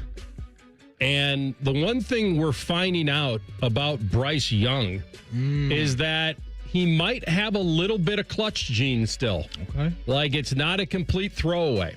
So I know he's a roller coaster ride, like good one week, bad the next. And the Panthers have a bye weekend coming up. But the level of play that we're seeing now in this team, they're a little bit of the nightmare nobody wants to face now because they're so unpredictable. Like you can't beat the Rams. Like how do you do that? That's just the NFL doing the NFL. Like that's ridiculous They're that a very happened. mercurial team, the Carolina Panthers. Big word alert. It was on purpose. Mercurial. I'm not going to lie. It was on purpose. On this show, it's my one for the week. I'm done now. You get sirened and you drop a word that half the population might know what it means. All right. In this comeback win, and the reason I'm putting Bryce Young in party, because sometimes there's stuff they'll never take away from you. And I love when you get guys that are like middle tier that get named in certain paragraphs with all-time greats and people that maybe make the Hall of Fame. So in the latest comeback win for Carolina, Bryce Young became the youngest player ever with 11 career game-winning drives. Like he passed Josh Allen and Peyton Manning. Like he's the youngest player ever with 11 game-winning drives. Like now, a lot of people say, well, you're on a bad team. You always get to come back. You always get a chance. Something to that, like you got a lot more chance. Most of those guys are playing from ahead. They don't need comeback drives. So I do understand that there's a little bit of an asterisk next to that. But, I mean, the fact, I don't even have his stats in front of me. I know he threw for 3 touchdowns. And he became the second quarterback in the last 9 years with multiple fourth down touchdown passes that traveled for more than 10 yards in one game. Now, I know I didn't grow up with NFL next-gen stats. That may seem a little bit fabricated, but fourth down touchdown passes that weren't pop passes, that weren't play action from the 3. These traveled more than 10 yards. There are people that are paid to track this stuff. It's a fun job. So right now, I would say that Bryce Young is as clutch as anyone currently playing. He's got the stats to back it up, and he may not be able to close out, some games, but when they are close, he's been delivering. So I got to give it to him. I like it, man. The box score for him, AR, in that win against the Rams, 15 of 20, 206, 3 touchdowns, no interceptions. And it was 23 the yards on the ground, too. Yeah, absolutely. Yeah. I think it was one of the bigger spreads of the week, right? It was like 10.5, maybe 11 points or something like that. So, yeah, absolutely. And they're not... Vegas cleaned up, by the way, because there were a lot of games where you do the money line throw-in teams. Oh, they're favored by 10. I'll throw them in a money line. Like, they've crushed every parlay in Vegas. 7-6. They're kind of in the mix in the playoffs. We'll see if they can handle business over the next few weeks to stay where they are. First candidate for me, I'm going with our boy Jensen Lewis, Clark Lee, and the Vanderbilt Commodores, because today they made a big old splash in the recruiting world because they just flipped the #1 quarterback in the country by the name of Jared Curtis. Splash. He was a Georgia commit, and now here he is going to Vandy. So Clark Lee, the vibes have been great around him all year long. He just got a new 6-year deal, but doing this is incredible. Georgia fans have to be absolutely pissed off about this type of move because you're Georgia. You're not used to losing 5-star talents to Vanderbilt. That would be like Ohio State losing 5-star guys to Northwestern. That's what it would be like. And so this has to be an absolute shock to the system of the Georgia fan base right now in Kirby Smart. But number one quarterback in the country, Jared Curtis, is now going to Vandy. And to me, this is kind of rooted in the power of NIL, obviously, but also the transfer portal, too. Because if Diego Pavia isn't doing or what he's been able to do over the last couple of years, I don't know if they're as sexy as a landing spot for a quarterback like Jared Curtis if you don't have him. So I think it's that, and I think it's the NIL money that they have around there. So I think this is showing us that you can live in a world to where you don't have to be one of those OG powerhouse brands to get in the mix. And now Vandy's got a little bit of momentum here, and I'm sure some offensive playmakers may want to follow Jared Curtis down there to Vanderbilt. So credit to Clark Lee and Vandy. This is a big-time pickup for them getting the number one quarterback in the nation and flipping him from an SEC rival. So two things. One, these players now can have it all. They don't have to choose between money and program. And what I mean by that is that with the expanded playoff, and if it expands even more, because most of the time, like if this was a 4-teamer, guys would have to choose between money and whether they want to be competing for a national title. First you get the money. But then you get a bout and you get a woman. And I feel like these guys now, these schools, certain programs like Vandy can sell, well, if you come here for the money, you're still playing for a national title. We're still getting in the tournament. Like we can get in the tournament. Yeah. And before that wasn't possible. So now they don't have to do it. This has to be by far the biggest recruit they've ever gotten in the history of the program. And that's where they're at because of what they've done over the last couple of years and the money that they can spend. I was wrong in my feeling that once NIL kicked in, that the massive rich programs would just demolish the middle guy. Like that they wouldn't be able to compete, that they would just have more to spend. And now you're finding that a lot of these boosters and donors can say, wait a minute, we can have something we've never had before. Like look at Indiana for perfect example. Yeah. It's not like Indiana felt like they could ever really compete for a championship. Like you wouldn't think that. Right. And now it's like, wait a minute, we can get in this playoff that we would only dream of being a part of, and now possibly being a top 4 bye. Yeah. Like, you never know. Real quick here, because I know Texas Tech has been a more respectable football program than Indiana, but they have been spending so much oil money down there, and that's why they've been able to land some big-time recruits as well. So, yeah, it's completely changed the game, looking at what Texas Tech has done down there. The oil money. Yeah. You can only dream. All right, a little more fantasy action for me. Josh Allen, did you see that he had his 76th career rushing touchdown? I did see that. It's the most I saw that, by a quarterback in history. Yeah, man. And this is not something TLC is going to hate. They were down 2 starting tackles, I believe. And they set the Acrisure Stadium record for the most rushing yards by an opponent in Pittsburgh since 1975. Heinz Field, right? Three Rivers. Well, in 75 would have been 3 Rivers, and it would have been... I'm just saying. Acrissure's like... Well, no, it's... Wait, no.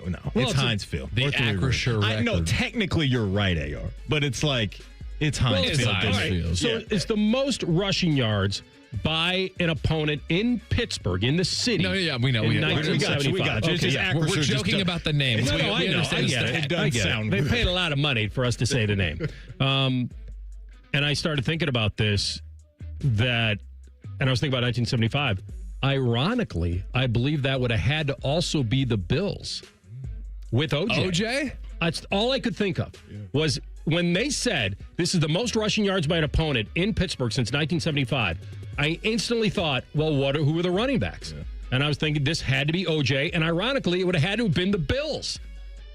And we can double check that. But anyway, Josh Allen, 76 rushing touchdowns. Do you buy that it's meaningful?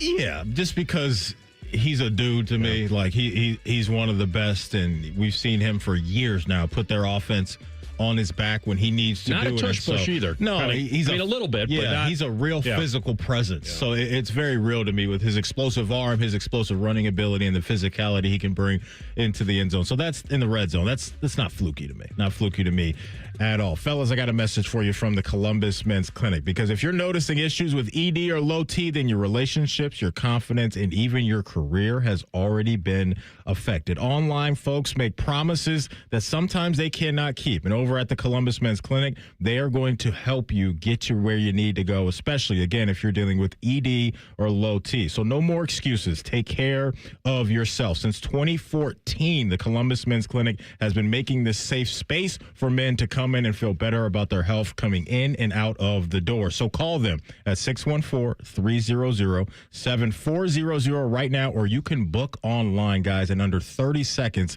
at columbusmensclinic.com. Again, their number is 614-300-7400, or you can find them online at columbusmensclinic.com. We come back in 2 minutes with our guy, Tyvis Powell, and we'll see if he has an inkling about how the Browns are going to view Shedeur. That's next. Rothman and Ice on the Fan. Would you enjoy watching a football game if the officials were paid a bonus for every flag they threw? Or a basketball game where the refs got paid for every foul they called? Okay, how about hiring a furnace and AC company that pays its technicians by the number of parts they can sell you? Hi, this is Dennis, president of Care Heating and Cooling, and today, this is how many companies operate. They call it performance pay, and it rewards technicians by paying them more for billing you more. Why is this bad? Because it abuses your trust in a technician to be treated fairly and honestly. At Care, we've been family-owned for 31 years and have always paid our technicians by the hour for repairs. We'll show you exactly what needs to be fixed and why, and give you our low upfront cost before we start. And unlike other companies, our technicians will never be rewarded for throwing more flags. Our Central Ohio-based staff is here for you 7 days a week. Care Heating and Cooling. Book an appointment online at careheatingandcooling.com or call us at 1-800-COOLING. When you need a company you can trust. People can't say enough amazing things about Vanscoy Hair Clinics. Men and women struggle with hair loss every day, and they completely change their lives. Vanscoy Hair Clinics is the only company in Ohio that has PRP, platelet-rich plasma, and a multi-unit hair grafting hair transplant procedure. Go to vanscoyhair.com for more info, or call 614-432-8042. Here's what some of their hair transplant clients have said. Around 26, 27, I lost almost all of my hair on top. It changed my life in ways that I cannot imagine. My hair is going to continue growing for the rest of my life. There is hope that you can do something about your hair loss. Multi-unit hair grafting gives you 3 times more hair per procedure, saving you time and money. Hair transplants are more affordable than ever, and PRP is a fast, easy, and effective 45-minute treatment for thinning or damaged hair. Call Vanscoy for a free consultation, 614-432-8042, or visit vanscoyhair.com. That's 614-432-8042. Find out what procedure will restore your hair. Rothman and Ice is sponsored by your local Pella Window and Door showroom on Gemini Parkway. The Fan, Ohio sports destination. Rothman and Ice present Breaking Down the Browns with Tyvis Powell. He's the baller from Bedford. He's Tyvis Powell, host of T-Bone and Tyvis in the mornings here on The Fan. All right, my man. That is one damn big win for Ohio State. Let me ask you, before we get you kind of the details on that game, do you believe that Michigan purposely knocked out Ohio State's player-coach communication? What? I mean, listen, man. No, I don't. You know what? Given a track record, I can understand why people would say that, but no, I don't think that's the case. Well, your coach said he had an inkling that something was going to happen. Maybe not that specifically. I think they on probation, so I don't think they can really, it's hard to do stuff like that when you on probation and then people investigating and all of that. I don't think they would want to risk further punishment like that. Double secret probation that they would be on. So, T, there was obviously so much good that happened in that game and in that stadium. You know what it takes to win up there with your big-time moment and icing the game a few years ago. But when you look at the game that we just watched on Saturday, what really stuck with you coming out of the game that was the most impressive thing or one of the most impressive things that they did? That this team don't fret. They was calm the entire time. So, I got the luxury of actually being on the sideline for I think I left in the second quarter around the 7-minute mark. So I was there for a good chunk of the first beginning of the roughness, right? So they go, obviously, they start the game off with the big run. Nobody on the sideline fretted. they scored 3 and Julian Sayin throws the pick. Nobody on the sideline was like up in arms or like nervous or nothing like that. Like, it was just a calmness the entire time. And I'm like, oh yeah, they really know. Like, I think they understand. Like, they really that deal. I think it's finally settled in. Like, we that good and we just better than them. So we not worried about it. We gonna win this game one way or another. So I love the fact that this team just has a calmness to them, and, I think that if you go, it's hard to be the team that, like, know they really good, know they really good like that. Because, obviously for the team up north, they wanted to come out there. And when you look at it skill for skill, they knew they stood no chance. So what did they do? Well, the last couple of years, they did a really good job of getting in Ohio State's head, making them play the Wolverine football type game that they needed them to play to be able to win. And they didn't let that bother them at all. They just continued to play their game. And I love the fact that they finally have reached that level, because I just feel like the last couple of years, it's just been a different looking Ohio State team when you played them. So let me get your feeling on this Saturday then, because I think you and I would make the case that Michigan has more 4- and 5-star players than Indiana. Indiana's not littered with those guys, yet they are a better team than Michigan. So how do you balance that in your mind on predicting Saturday night, that while Indiana may not have the talent, certainly even that Michigan had or Ohio State, but they're a better team collectively? How do you view it? I think the thing about that is Indiana's a better coach team. They got better coaches over there. They know how to develop guys. They know what to say to these guys to get these guys motivated to play. I think when you look at the team up north, they got some 5 stars, but the coaching is in question now, so especially at some key positions, especially at the quarterback position. I don't know who their quarterback coach is. He need to be fired. There ain't no way you got a 5-star number 1 player like that, and from game 2 to now, he still looked the same. That's the same thing I said about Drew Allen. Same thing going on over there. Whoever the quarterback coach was needed to be fired. Now, go to Indiana. I just think that, again, they got a better coach team. Kirk Cignetti has done a wonderful job of just changing the mindset of those guys. They don't look at themselves as like, oh, this is Indiana versus Ohio State. We don't stand a chance. No, they look at it like, we don't care who you is. We going out there and trying to hit you in the mouth. So they got to be ready for that. But I just think that at some point, the guy-given talent plays a factor into this. You got 2 programs that really work extremely hard, right? But I think every 4-star and every 3-star has a limitation of how good they can potentially be just off of guy-given talent. When you got 5 stars that's working just as hard, there's nothing you can do about that. And I just think that part is going to play a major factor into this game. Should be a fun one over there in Indy for sure. I want to zoom out quickly and, lock in on the Browns here just for a second and ask you, are you a believer? Oh, why? Here's the thing, because there's headlines out there, and I got to ask you about this. Are you buying what Dylan Gabriel's either girlfriend or fiance is saying, that the locker room wants Dylan to be the guy? You don't hear about stuff like this in like Kansas City or the Patriots or nothing like that. You would only hear something like this in Cleveland. No, I'm not buying that. They have quarterbacks. True, but that's exactly the point. That's exactly the point. But no, I don't. This is the worst I've heard a girlfriend or a wife of a player since I think it was Brent Grimes' wife. Oh, yes. She was off the hook. She was off the hook. Oh, man.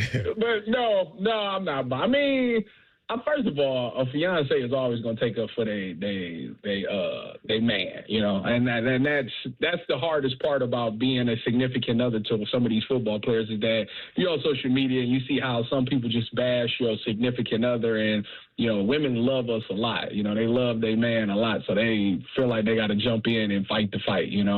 But I think ultimately, I think there's a great respect for anybody that's at the quarterback position over there. I think they both are young guys, and I think these veterans want one of those guys to work.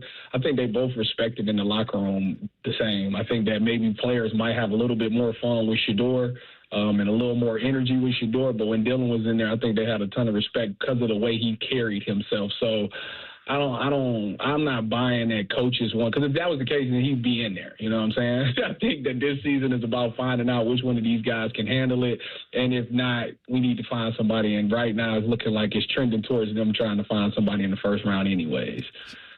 I had not heard Maddie. I heard that she captioned her Instagram that just said, "The Browns lost. What's new?"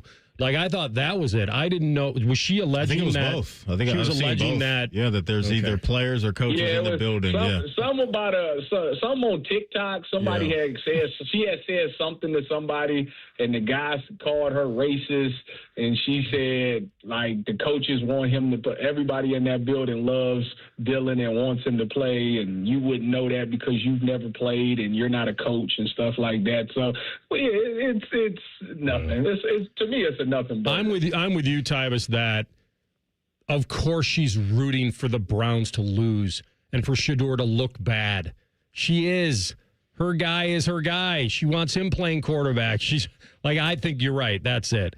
As far as Shedeur, listen, I don't know. This is not going to be built in a day. I mean, the early 3rd and 5 where he airmailed Judy when he had a ton of time. Okay, that's one you got to hit. I don't like the decision. I know they're out of the game, down 18. When you're down 18 on a 4th and 26, throw it to someone. Like, don't just run. Like, I know it's over, but on a 4th and 26 and you're down 18, give somebody a chance. To run and then slide down like you're leading the game was weird. But, I mean, and it wasn't shocking to me when that story came out that the Browns are going to give Shedeur a real chance here to earn their praise or to decide. But you do feel like this is a foregone conclusion. They're going to try to help their team drafting a quarterback next year, but not just a thrower, like really make it a motivating move.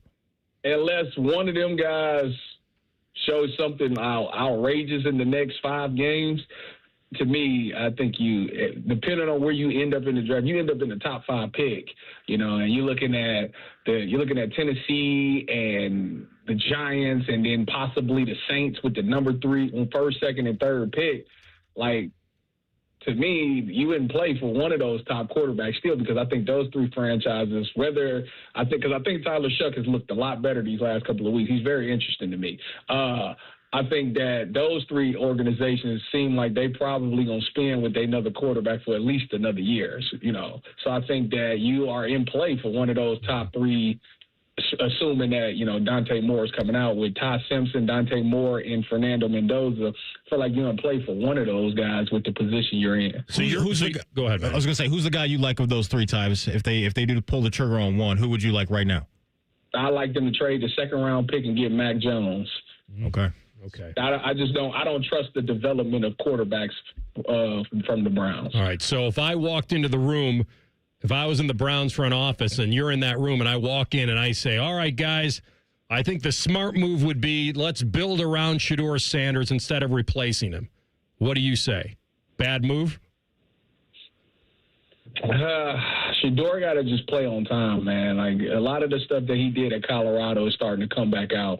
If he finds a way to play on time, I like his arm. I like the fact that he can stretch the field and all those things. The only thing about him is he misses things because he's not playing on time. Yeah. He can fix that. He can be a good quarterback in this league. And that actually, in a weird way, comes in time, right? I assume that's the experience he needs. All right, man, you're the best. We appreciate you. We'll see you soon. Be safe. Go Cavs, go Bucks, go Browns, free classe! Oh, he wanted to do it live today. No drop. That's our friend Tyvis Powell. He was on the Bryant Heating Cooling Systems fan guest hotline. We come back with a Buckeye bulletin. And where is the spread going? What direction? It is moving for Saturday. We'll tell you what it is next. Rothman and Ice on the Fan. Big voice guy here to remind you that you're listening to the Fan, Ohio sports destination. Okay, thanks. I have 3 more seconds. Bye-bye. Dormar, you're kind of hero. 'Tis the season to be hungry at Roosters. That's why for every $50 spent on Roosters gift cards, you'll receive a $10 Rooster Buck back in your stocking. May your holidays be filled with friends and family, love and laughter, and of course, Roosters Wings.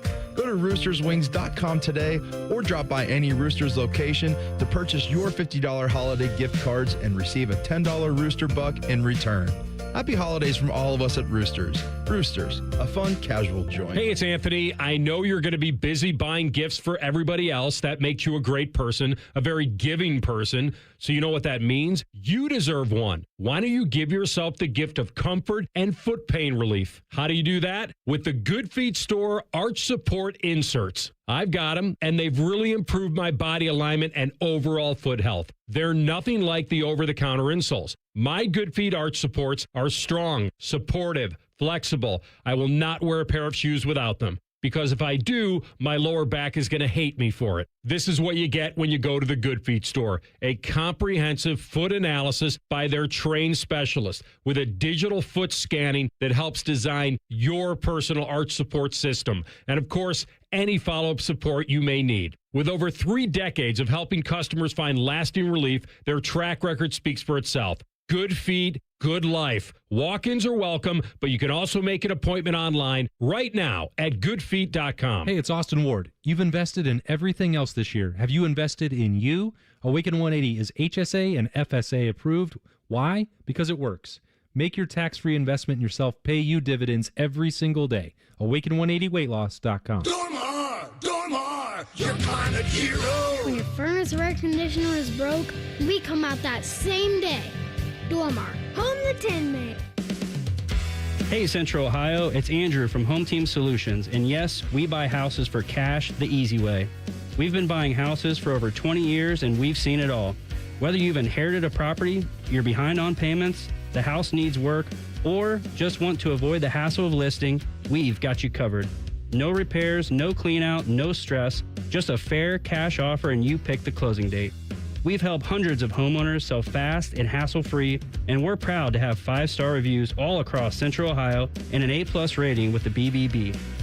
If you're ready to sell your house the easy way, call Home Team Solutions at 614-962-SELL. That's 614-962-7355, or visit us online at selltohometeam.com. Home Team Solutions, local, trusted, and family-owned. Again, that's 614-962-SELL.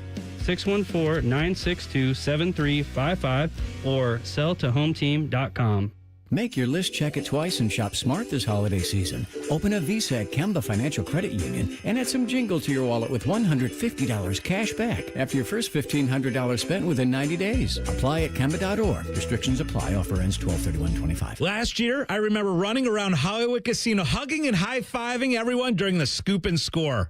I remember dancing around the sportsbook during the Natty. I'm Scotty Vegas, and there's no place to watch a game, especially a championship game, like Hollywood Casino Columbus and the Sportsbook. Let's watch together. Prizes, great food, amazing screens, a championship watch party Saturday night. Join the fans Saturday night starting at 8. Must be 21 or older. Gambling problem? Call 1-800-GAMBLER.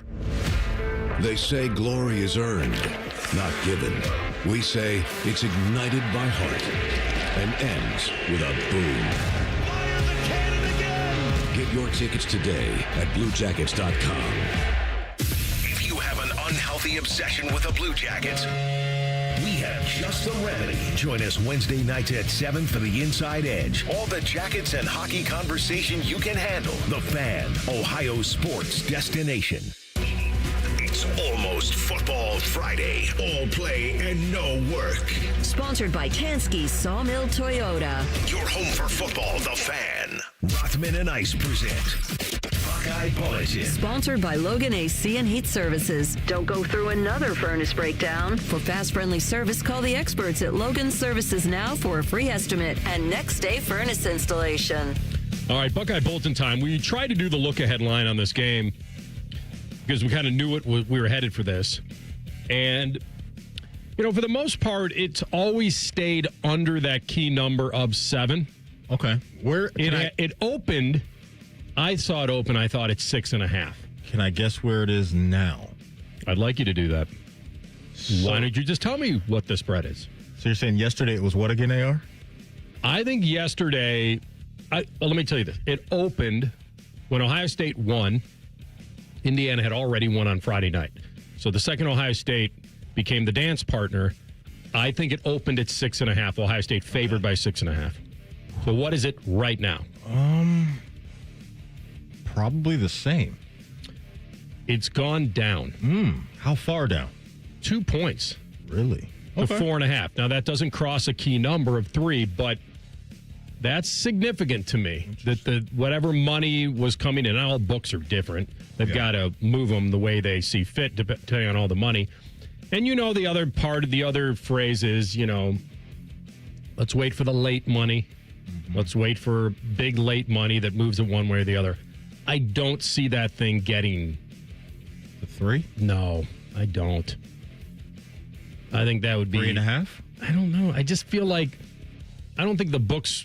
All these books, like I say, they know where their exposure is. Like they know if they have too much money on Indiana, they're going to have to lower the spread to get people to bet on Ohio State to cover.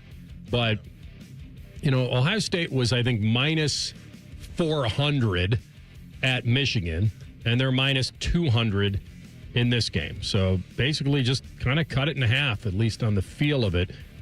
I don't have a great feel on the game other than Ohio State indoors, Ohio State with those weapons that are healthy, Julian Sayin indoors. I mean, we saw the way through it in bad conditions. Yeah. And so that would worry me if I'm Indiana. Which, by the way, I don't want to just skate by that because, you know how I am. I can't handle the cold, and I've lived in Ohio darn near my whole life. So for a Cali guy to experience snow for the first time in his life and not just have to be in the stadium and just sit there and watch the game and try to stay warm, but to be an active participant at the most important position and perform the way that he did, like the shock to his body, I'm sure feeling that cold in his hands, maybe feeling a way that they've never felt in his life when he's had to play a game.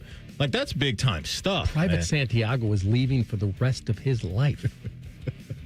And he hadn't called a soul. You were born in Maryland, right? Yeah, Baltimore, Maryland, home of the crab cake. I've just been thinking about that. It's home of crabs, I think is what he wanted to say. Maybe in some parts. You never know. Maybe in some parts. But I just... Maddie got crabs in Ocean City. Overly impressed they are with what he did on Saturday. But that part of it, I just think needs to be talked about a little bit more because that's not nothing to me. I think the other part is the fact he started the game with a pick. No doubt. I think that puts you on tilt a little bit if you're a weak-minded guy. Yeah. And you start chasing a little bit. I love they started the game. I said on the tailgate show that I was really hoping Michigan scored first so I could run to the kiosk and bet Ohio State, like where the value would come down. Yeah. And now 3 wasn't enough to really move it that much, and 6 certainly wasn't. But if they would have gone up 10-0. The value on Ohio State at that point would have become real for a lot of people. It never really flipped. But these guys are all saying, and Caden Curry, who's been a stud all year, said, this one was for Coach Day. Special, man. It'll be a moment I'll always remember. And just seeing the smile on Coach Day's face, I mean, this game was really for him, too, because we know what he's gone through. And just us players gone through, and it just feels good to get one back. What does Coach Day mean to you and mean to this team? I mean, he's changed really my whole life and just my perspective of how I go about things. And he's definitely something I'd die for out in that field. And he's someone I respect really much. What has he done to change your life in those ways?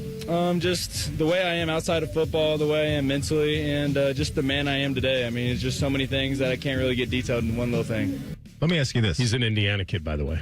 Did you guys hear there's a little Joe Burrow in there for Caden Curry. A little bit. There was a little Joey B there, I think. If we play Joe Burrow and that clip back to back, I think we might hear a similar voice there. But that's awesome to hear. Caden Curry doesn't take 5-second pauses in between sentences like Joe Burrow does at press conferences. Or coming to a game with a fur coat. He's not doing that. Yeah. Okay. I was too busy listening to the kid cutting in the background. He was the number 3 player in the state of Indiana. And now he gets to play them. It's coming home. For a championship. In the Big Ten. That's Center Grove. It's coming home. Greenwood? Oh, you're talking about the high school? Yeah. That's right. Yeah, that's right. Okay. Center Grove. Okay. Good call. Good call. Didn't know you were combing the high schools in Indiana. Speedway High School. Yeah. Brownstown. Right next to we know about Brownstown, Indiana. I had one of the home. Brownsburg? Brownstown, Indiana. Brownstown, Indiana. So I'll never forget. We took a trip there. One of the guys I went to college with lived there. And this was, I don't know if 150 people lived in this town, but I had a great time when I got there. Have you ever touched down in Brownstown, Indiana? I see a lot of fields on this map. I've been in Brown County. Yeah. But not Brownstown. Yeah. A little spooky for me. First What time on I went earth out were there. you in this neck of the woods for? One of the guys I went to college with. We went back home to, you know. You know, usually the answer to that is, don't worry about it. I was there. Yeah, you know, I know a little something about Brownstown, Indiana. What do you need to go to Brownstown for? Don't worry about it. Worry about it. Brownstown is a speedway, too. You mean there's a speedway in the town? Is that what I you're mean, saying? there is a Brownstown Speedway. Where cars race. Oh, nice. Okay. Speedway, Indiana. That's real? Yeah. Of course it is. It's a suburb. Gotcha. Yeah. All right, well, we got that figured Caden out. Curry, Indiana guy going home. I'm sure he's going to want to play well. It's where they race this little thing called the Indianapolis 500. Hey, give me your May have heard of it. Your gut check on the split as far as fan bases in that stadium. Okay, so Fitty Lemon Lime? I had a buddy of mine tell me that he thought it was going to be like 65-35 Indiana, and I don't think so. I don't think so. I know that it means it's historic for them. They haven't won a Big Ten since 1945, and they've never played in this one. Wow. So I feel like I don't 50-50 sounded about right. I think if you wanted to lean a hair more towards Indiana because this is historic and they've never done it and people want to be in the building, win or lose. Yeah. And maybe they feel like they've got a legitimate shot to win the game, which helps. I think a lot of that is when you pay money to travel to follow your team, they're not traveling. So there's no money, there's no financial investment other than the ticket and everything that goes around it. Sure. So they can drive home after the game, most of them. Yeah. So 55-45 Indiana, maybe something like that. And you know, I think maybe even for some Buckeye fans, you have in the back of your mind that we may go win the rest of the game. road. Right? We want to follow them, right? And so maybe saving your money for Rose Bowl, those trips, right? Plane tickets, meals, and all that good stuff. Maybe you want to save some coin there. All right. Well, it's at 4.5 right now. Okay. It feels like I think it's coming down to 3.5 or 3. I think by the time we kick off you Saturday think so? night. Also, you think more money will pour in on those Hoosiers? I think so. Wow. I think when we get to Saturday, it'll be 3.5 or 3. Home field, maybe not home field, but you know what I mean. Like in Indiana, maybe that plays some. I don't know, but I think when we get to kickoff, I think it'll be 3.5 or 3. We're gonna come back with the deep dive, and the committee tonight. That fine line, and the fine line for a certain coach. Backing his team or overselling his team. You'll hear it next. Rothman and Ice and the Fan. We've been your Jackets flagship station since day one. All the goals, all the action, all the memories. Your home for the Columbus Blue Jackets, the Fan, Ohio sports destination. Men, it's the holidays, the season of all kinds of hustle and bustle. But if your energy is down, if you aren't sleeping well, if your sex drive is MIA, and you just don't feel like the guy you once were, maybe it's tough to get excited for all the holiday cheer. This is Jeff for Tri-State Men's Health, and if this sounds like you may have low testosterone. And if so, this is the season for you to get treated. At Tri-State Men's Health, we're experts in treating low T. If you're like most guys, you'll feel the change in just a few weeks. And truly, the results can be life-changing. You'll have improved mental clarity, your energy will kick up, your workouts will be better, your sleep patterns will improve, and your sex drive will likely heat up as well. So call us and don't go through another season with low T. Your initial visit is only $99 and includes blood work, a medical consult, and if you start on testosterone the day of your appointment, your visit is free. Call 800-900-9654 or go to tristatemenshealth.com. That's tristatemenshealth.com. We have 2 convenient locations in the area to serve you, in Hilliard and Westerville. Hey, what's up? It's T-Bone. It's cold here in Central Ohio. You know that, Columbus. And if you spent last winter thinking you need new windows, but you didn't want to spend the money, well, it's a good thing you waited. Because right now, during Window Nation's end-of-year sale, you can get 50% off, plus get 0% interest for 5 years. Not only could you get affordable custom windows, but shorter wait times mean you'll get them fast. And Window Nation will install them in 1 day while keeping your home warm and dry. Once they're installed, your new windows instantly stop those cold, wintry drafts better than the big-name brands. They also seal out moisture and are so energy efficient, you'll actually save money on your monthly utility bills. Plus, they're backed with a lifetime warranty. With such great windows and service, it's no wonder Window Nation has over 45,000 5-star reviews and an A+ rating from the Better Business Bureau. Don't wait to put an end to your window problems. Window Nation's end-of-year sale is your chance to save big with 50% off all window styles, plus 0% financing for 5 years. The sale ends soon, so visit windownation.com now to get started. Window Nation, a proud sponsor of Ohio State Athletics. The open road feels even better with CME Federal Credit Union. CME wants to beat your current auto loan rate by 1.5% APR and give you a fresh start with no payments for 60 days. Whether it's tailgates, pumpkin patches, or road trips through Ohio's back roads, let CME help you cozy up to savings and make this season one to remember. Terms apply. APR as low as 4.99%. Federally insured by NCUA. Visit CMEFCU.org. Toyotathon is on. Get in the spirit of the season with a new Toyota. Now through January 5th, get $3,000 customer cash on remaining new 25 Tundras. Or get 0.99 APR financing plus $1,000 TFS APR cash. With approved credit through TFS, excludes TRD Pro. APR cash must be applied to deal. And every new Toyota comes with 2 years no-cost maintenance. For complete details, go to Toyota.com. Toyota, let's go places. Care Heating and Cooling. Honest technicians, honest pricing. Call 1-800-COOLING. This is the Duke's Country Song.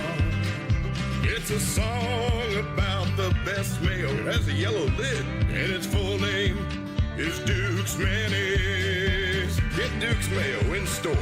It's got twang. Hey, what's up? It's T-Bone. The holidays are here, and if you've got a collector in your life, you have to check out Midwest Cards. Thousands of packs and boxes from Pokemon to every sport you can name. It's a full-on collector's dream. Plus, they have signed jerseys and memorabilia that'll make any fan go crazy. The variety is awesome, and the selection legendary. So swing by Midwest Cards today, grab an epic gift or even a gift card, and watch your favorite collector's face light up this holiday season. Get to Midwest Cards today and tell them T-Bone sent you. I love a good Hollywood casino party. Scotty Vegas here, and there are so many reasons to party on Sunday, December 7th with us.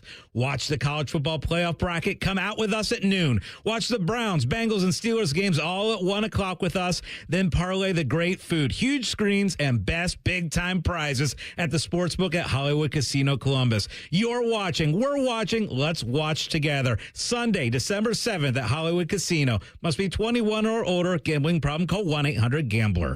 Looking to launch a career in the skilled trades but don't know where to begin? Part-time service in the Ohio Army National Guard can help. You can kickstart your career by enlisting in one of our many trades-based jobs. Get paid to learn these skills and gain on-the-job training when you report to your unit 1 weekend a month or 2 weeks in the summer. To learn how the Guard can pay for your civilian trade certification, visit nationalguard.com/OH. Sponsored by the Ohio Army National Guard in coordination with the Ohio Association of Broadcasters and this station. Broadcasting from the Lindsay Honda Studios. Honda makes the cars. Lindsay makes the difference. Visit lindsayhonda.com. WBNS-FM, HD1 Columbus. Good afternoon. I'm Ryan Baker. Number 1 Ohio State continuing their preparations for the Big Ten championship game this Saturday night against Indiana at 8.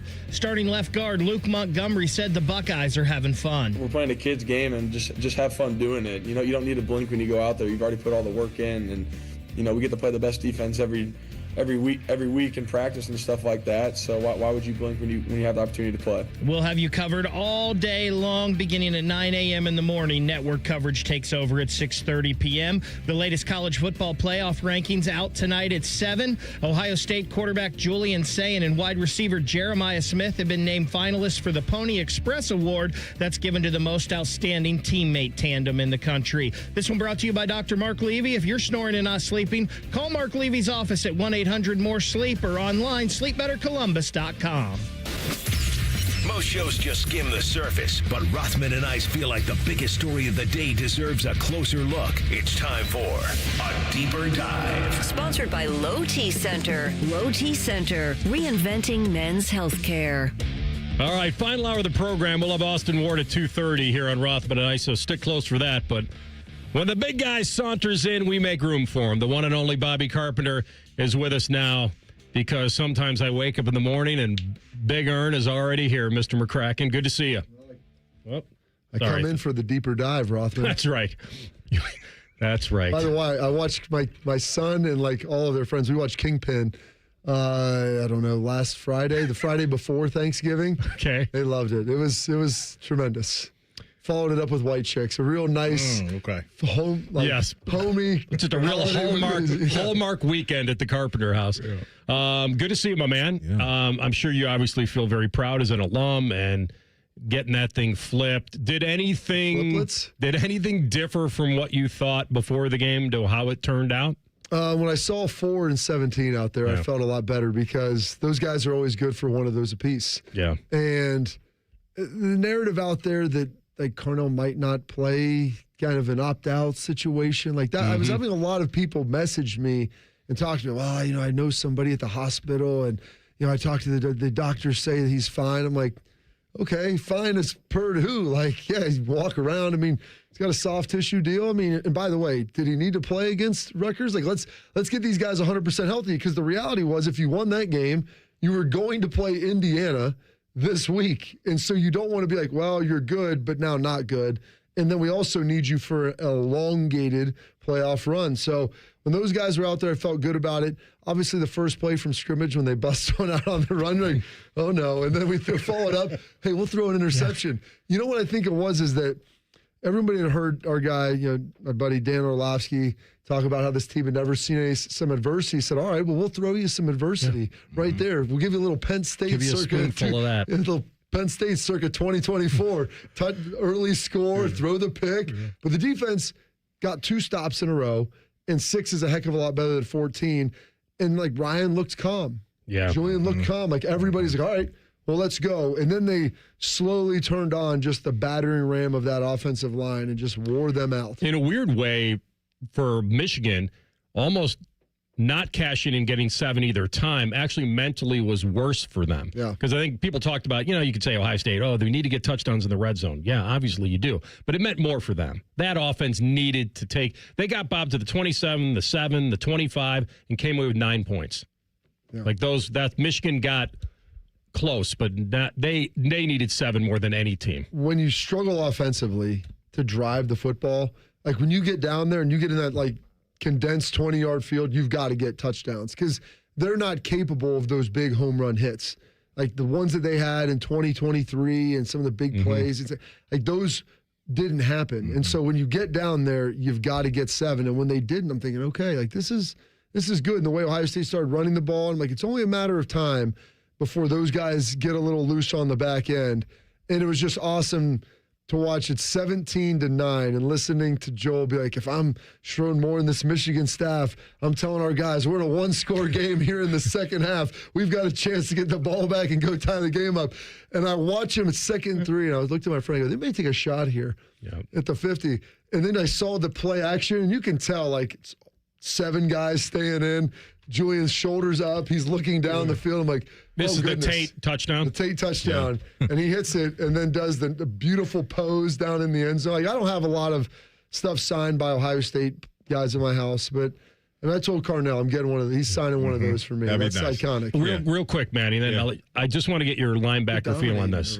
I know he's attacking and dominating. No, learned from Sliggs, man. No, you led me into where I wanted to go on the Tate dagger. Put your tiny hand in mine.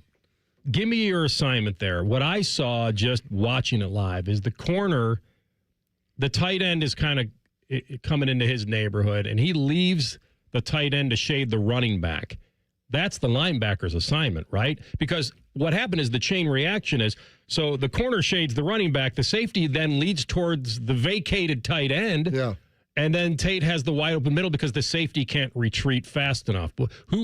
How much of that was a blown assignment by Michigan? I think not like fully blown. The reality is when you're playing guys who are really fast and really good, like 2 or 3 missteps and you're done. Yeah. If that's a normal receiver, you probably get over and it's a contested catch. Right. But when it's a guy that's a first rounder, and by the way, I think JJ was on the other side, so all the rest of the field is occupied by him. Those 2 dudes are locked in, and they knew they were probably going to get double over there. So all you could do is if you could just lean the safety, and Carnell leaned him to the outside to open back up the middle, you knew you were going to probably have 20 yards to throw in that bucket. So let's zoom out from that and lock in on the college football playoff rankings, because I know there's going to be a lot of focus on that, obviously, tonight. And the Miami-Notre Dame situation is going to be fascinating to see. Where do you fall as far as who should be ranked above, the head-to-head win, and all that stuff that we can unpack with these two programs? So Miami's looked a lot better the last couple of weeks. Yeah. That victory over Pitt was impressive. I thought Pitt would have a chance to upset them because, I don't know if you guys know this, it's fairly warm in South Florida, and coming up to Pitt,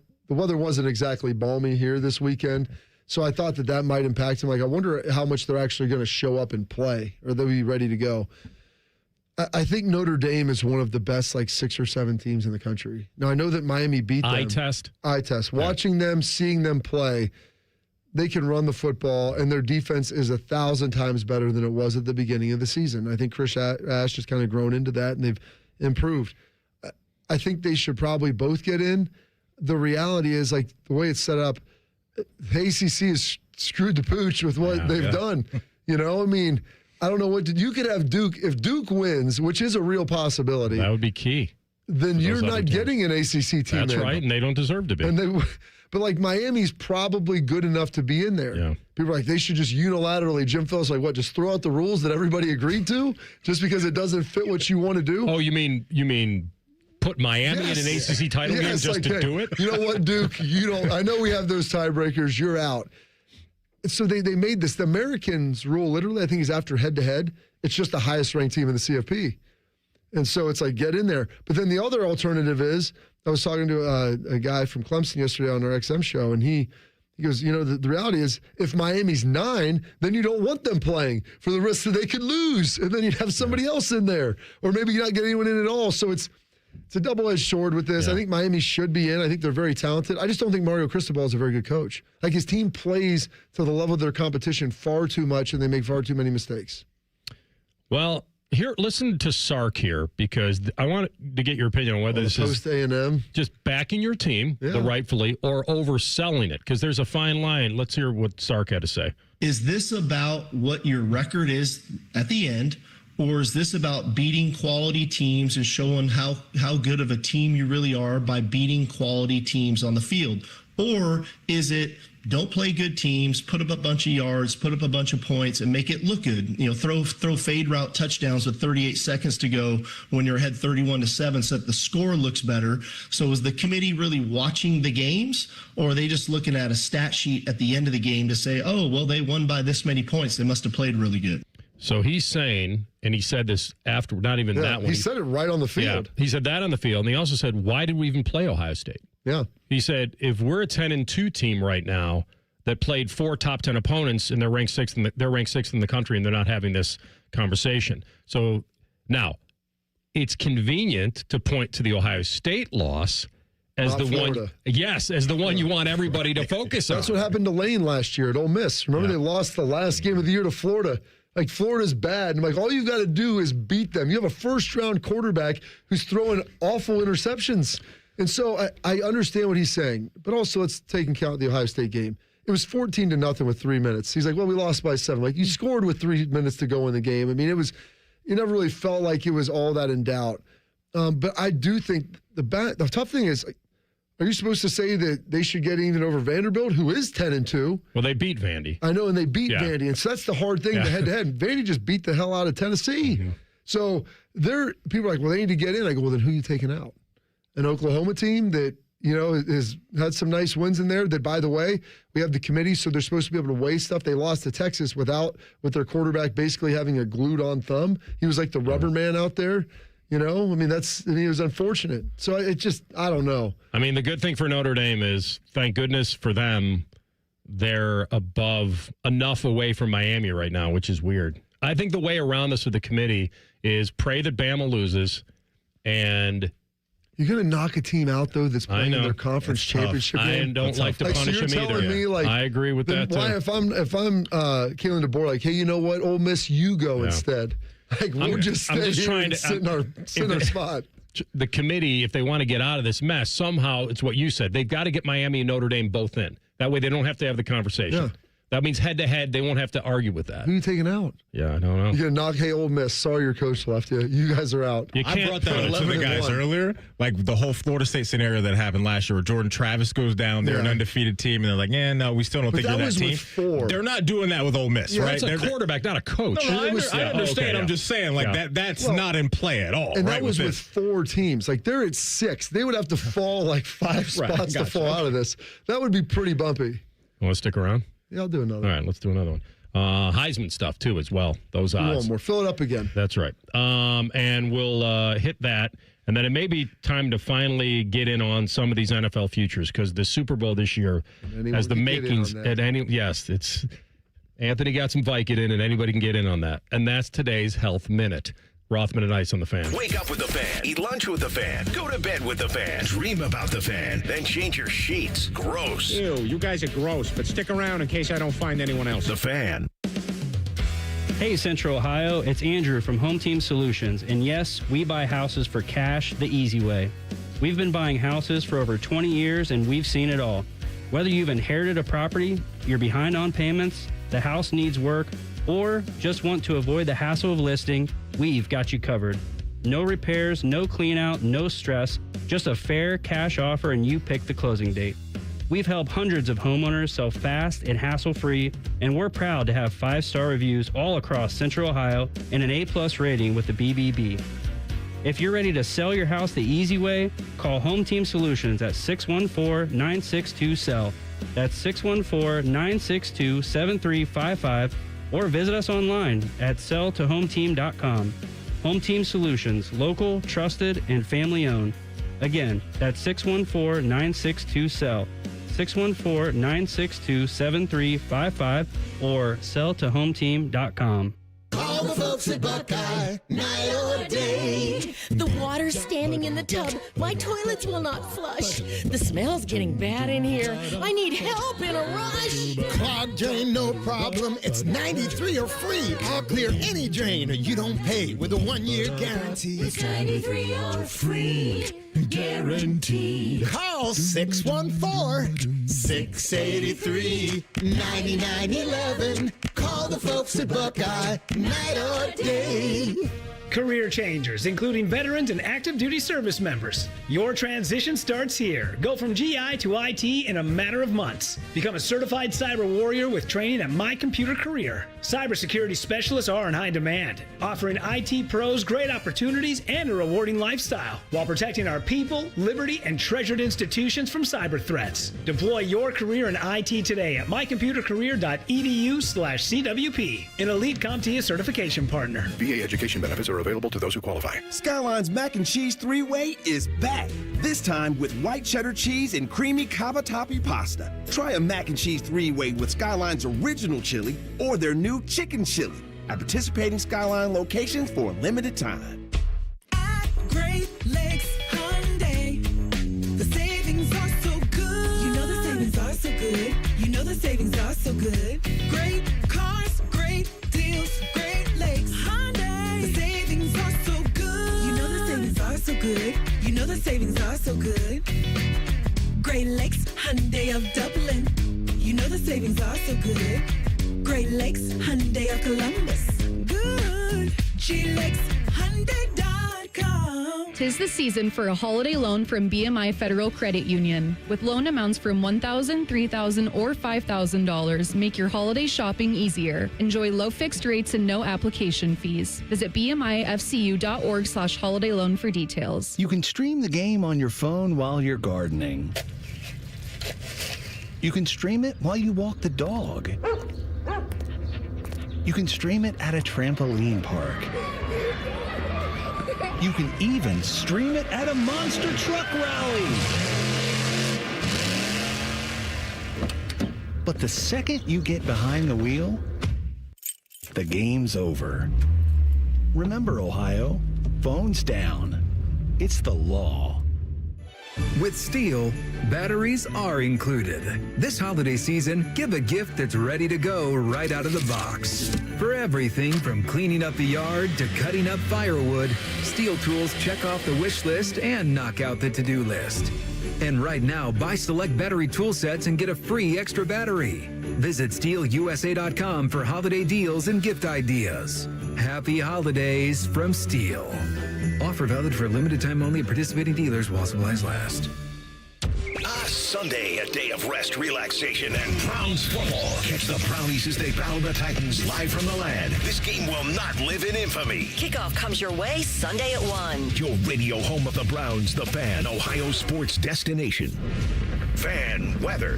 From the Logan AC and Heat Services Weather Center. Skies are mostly cloudy for us as we go in the rest of the day today, but it will be chilly with temperatures only getting up into the low 30s. And then for tonight, a cold night ahead with mostly cloudy skies and lows down into the 20s. For Wednesday, a mix of sun and clouds and daytime highs, well, they're going to struggle to get out of the mid to low 30s.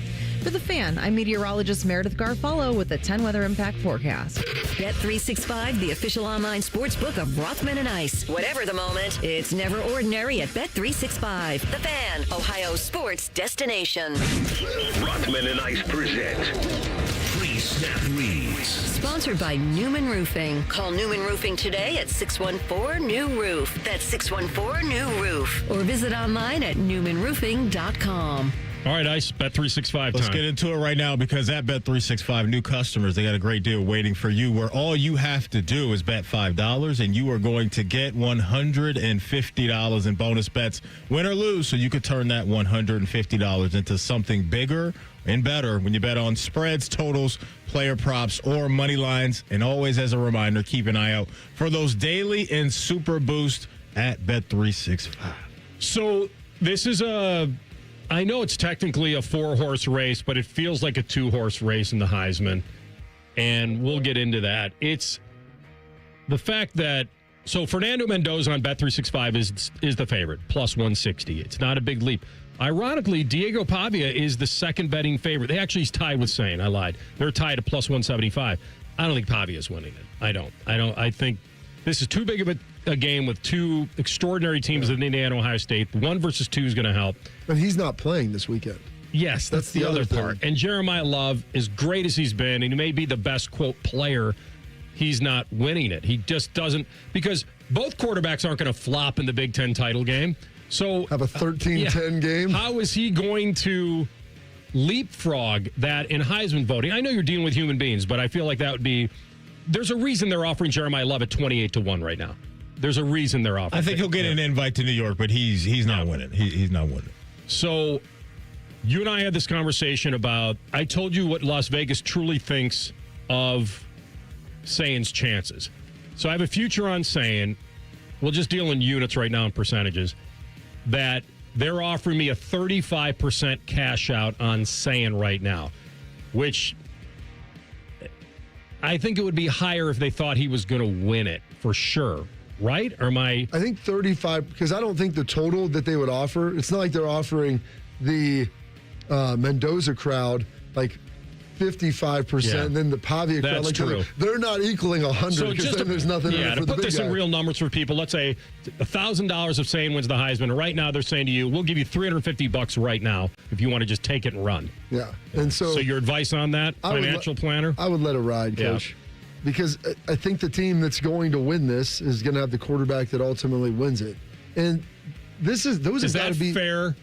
Technically, they don't play defense. They're like better. But both of these teams have good defenses. It's not like one team has a bad defense. They're 1 and 2 in the country. I understand, and that's a good call. That one team's not just so hell bent on being offensive and has no defense, because then the other guy would be able to. And you could make the argument that Mendoza, like, they've played faster all year. Like, they've played a more statistically inflated way this season. You look at how Ryan's played. I mean, they get like 8 or 9 drives a game. Right. They've been running. They've been really slow and methodical with it. And you mentioned that, like, just the tail of the tape right now across the board. Mendoza, 32 touchdowns to 5 interceptions. Yeah. Julian is 30-5. So that's pretty even there. Julian does have him in yardage right now, 3,065 to Mendoza's 2,758. Both, Bob, number 1 in the conference in yards per attempt. And the rushing yards aren't that. Yeah, Mendoza runs it a little more. Yeah, but it's not. It's his rushing touchdowns, I think, that helps him. The big separation I think can help Julian is the completion percentage and how efficient he's been. He set the record for the 12-game That's player. it. I mean, that's significant. Yeah. And you look at the guys that are like behind him; they're all first-round draft picks, like good players. The two games for me, like you watch how Mendoza played at Oregon, played really well. He had a pick six, but other than that, I mean, he played well. But right after that pick six in the fourth quarter, that's a tie game on the road. They when went he and scored. He went and took him down to score. That's how he played well, and then Julian played really well against Michigan in the rivalry game. Like, and the Penn State moment for Mendoza is fairly big. I think that helps. Yep. So I think all of that coming together, like, whoever probably plays a little better, it may come down to, like, there's going to be a drive of significance in the third or fourth quarter where can you keep your team alive? Is it maybe a big scramble? Is it a clutch play? Which both these guys have good receivers too. Like Cooper and Surratt are good. Maybe they're not quite as good as JJ and Tate, but it's not like they're chopped liver. So that's what I'm saying. Like I kept looking at this, I'm like it's pretty even with how it's all structured. Yeah, it's fun. Real quick before we get to some NFL stuff, download the app and see why it's never ordinary at Bet365. If you have a gambling problem, call 1-800-GAMBLER. 21 plus only. Must be physically located in Ohio. Terms and conditions apply in app only. One of the other interesting. May the odds be ever in your favor. Trust me, it happens to me all the time. I love her. A little premature, Rothman. That's right. Happens to me all the time. But I will say this. This is the first year we're talking in the break. I think I've been voting on the Heisman the last 3 years. And they used to give you stuff and like open it up the week before, like maybe a week and a half. And I emailed the guy who was in charge, like, hey, man, I haven't gotten anything since like October. He's like, we're not sending everything out. Like it's 48 hours before the game. I think Thursday afternoon, you're going to get it. And you have until maybe Sunday night or Monday at noon. I can't remember which it is. Because there would be some Yahtzees that would just like fill it out and turn it in. And like now you can just do it digitally. But I mean, it's important to get the whole body of work with that. Makes sense.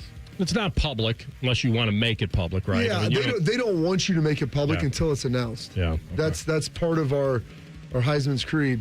How many guys do you have to vote on or like stack up? 1 to 3. 1 to 3. That's what people are like. Well, how many people you vote? Like who? I'm like, it's not like I give them my power ranked top 6'2" stack monster. Yeah, I just literally give them my top 3 in order, and that's what everybody does, and you move forward. So does that mean that maybe Love doesn't get there? Just 3 guys are going? Well, you just invite 3 guys. Okay. You got to think there's going to be a larger contingent of people that vote for Pavia. Love's got the Golden Dome, man. So there's a lot of people that are going to vote for him, nationally because of that. Right, wrong, or indifferent, like that's all part of it.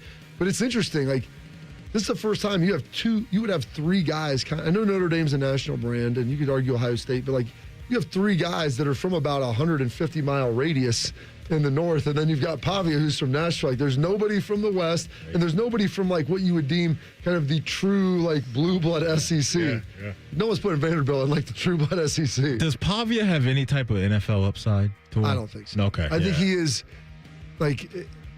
So I was talking to EJ Manuel about this. I'm like, man, I should in today's NFL college, like, I'll go play quarterback. Like, just get a big physical athlete that can throw like just well enough. And if you're like tough and can break tackles and like you're fast enough and like a competitor, like this is what you kind of do. And then you get a guy that's special that has a big arm. Well, then that kind of changes it a little bit. But in this new world of college football, like those guys can be good. Andy's like 27 years old. Yeah, right. I look at the MVP, we go from Heisman to MVP in the NFL, and right now it's between Drake May and Matt Stafford. And I feel like Matty Stafford's going to get like the John Elway sentimental treatment in this. Some unk sympathy? Yes. Yeah. Like, dude, guy's 37 years old. He's been doing this. His team was garbage. He's got Rothman. He's got a bad back. This one's for John.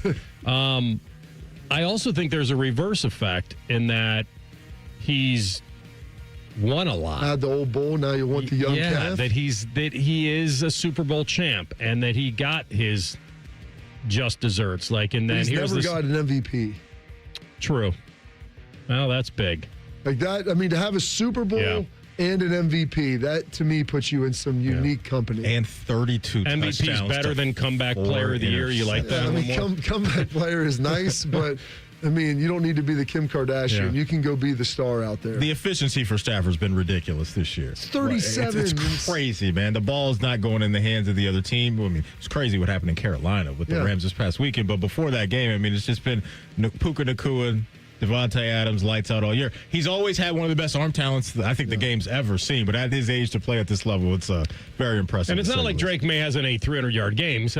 But he's been their MVP. And I think it also helps that By the way, you're not a team that people expected to be this way. Yes. And that's the Indiana effect, too. Like I was going to ask you about, there's a lot of people that vote for the Heisman.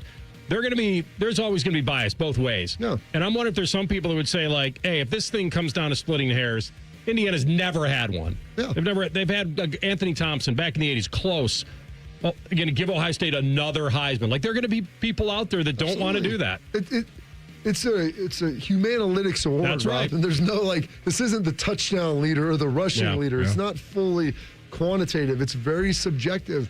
And so Matt Stafford, also look at the division they're playing in. Mm-hmm. Versus, not the AFC East. I mean, it's light over there in the AFC East right now. It's getting a little soft. Yeah. I mean, he's playing there. I mean, they're not even they're leading the division anymore after the loss. Here's the other thing I would give you about Drake May, though. This isn't Stephon Diggs of Minnesota. This isn't. Yeah. He doesn't have. He's got Hunter Henry, and he's got a lesser version of Diggs. Butte. Yeah, he doesn't have Puka Nacua. Yeah. So I think that's part of it. I don't know if that'll be the end all be all. Who was Puka Nacua, though, before he came to... Yeah. I mean, fair enough. You mean Stafford's made him versus... he was, he was the brother of Lene. You mentioned the NFC West right now. Kukua. 9-3, both Seattle and LA. Yeah. And then you have the Niners at 9-4. That's what I'm saying. Right now. It's crazy out there. You may have all three of those teams get in. It's a heavy up. Here are the NFL playoffs right now, Bob. Right now. No Mahomes, no Burrow, no Goff, no Dak, no Rodgers, no Stroud, no Jaden Daniels. Lamar may not. Josh barely in, Lamar barely in. That's your NFL right now. Crazy. Gosh, you're just loving that. So let's predict the Super Bowl. New England over the Rams. If that was the Super Bowl, if New England beat the Rams in the Super Bowl, that's 50-1 right now. That'd be the third time in my life. I still like Buffalo. Jeez. Buffalo over the Rams, 33-1. Rams over Buffalo, 28-1. I was looking up some Super Bowl futures. Niners are 4-1 in that division this year. Yeah, they're good. 4-1. Supposed to be a down year for them. Yeah. Well, they've got a bunch of guys hurt, and they bounce back. Everybody wants to just bury them. Just let the dirt shower over you, and they... we're going to sleep like babies. Like Dale Dobeck just rising up right out of the ashes. It's good to see you, man. Thanks for getting the band back together for a couple segments. It's always fun coming and seeing you guys. Absolutely. Watch Matt eating his nuts over here. He does, one at a time. Got to polish off those nuts. It's always important. He's so lean, Rothman. Look at him. Just so proud of this kid. He's always layered and lean. We come back with Austin Ward in 2 minutes. We'll talk Bucks with him. Rothman and Ice and the Fan. Things are going to be busy between now and the end of the year. You got holiday gatherings, school functions for the kids, families are getting together. I know. Hey, it's Timmy Hall, and the last thing you want to worry about this holiday season is whether your roof is going to make it through another Ohio winter. One call to Victor's Home Solutions, my guys, to schedule that free 21-point roof inspection will put your mind at ease, and you want to have a peaceful mind. A highly trained roof inspector will carefully examine every inch of that roof, checking the 21 most common areas of roofing failure. Then they go over their results with you and discuss your options going forward. Most of the time, problems can be fixed with a minor repair, but if it's time for a new roof, Victor's offers money-saving discounts and financing terms to make paying easy. And don't forget, they're so confident in their skilled installers, they offer a 50-year leak-free guarantee on every roof they install. So call or go online and schedule the free 21-point roof inspection today. 866-VICTORS or online at victors.com. Twin Peaks is the best in the game. Here, your favorite drafts are poured at a frosty 29 degrees, and rare barrel-aged whiskeys are served just the way you want them. It's bigger game days and bolder fight nights. I mean, where else can you find a scratch kitchen that always comes in clutch every day from lunch to late night? Only at Twin Peaks, the #1 sports bar. Hit a home run for happy hour and ask your Twin Peaks girl about local specials on drafts, cocktails, shots, and more. Hey, it's Austin Ward. You've invested in everything else this year. Have you invested in you? Awaken 180 is HSA and FSA approved. Why? Because it works. Make your tax-free investment in yourself pay you dividends every single day. Awaken180weightloss.com. Make your list, check it twice, and shop smart this holiday season. Open a Visa at Kemba Financial Credit Union and add some jingle to your wallet with $150 cash back after your first $1,500 spent within 90 days. Apply at Kemba.org. Restrictions apply. Offer ends 12/31/25. Rothman and Ice is sponsored by your local Pella Window and Door showroom on Gemini Parkway. The Fan, Ohio sports destination. Let's do a little day tripping. Sponsored by Atlas Butler Plumbing. Call us today at 1-800-FURNACE for all your plumbing and drain service needs. Yes, 1-800-FURNACE works for plumbing, too.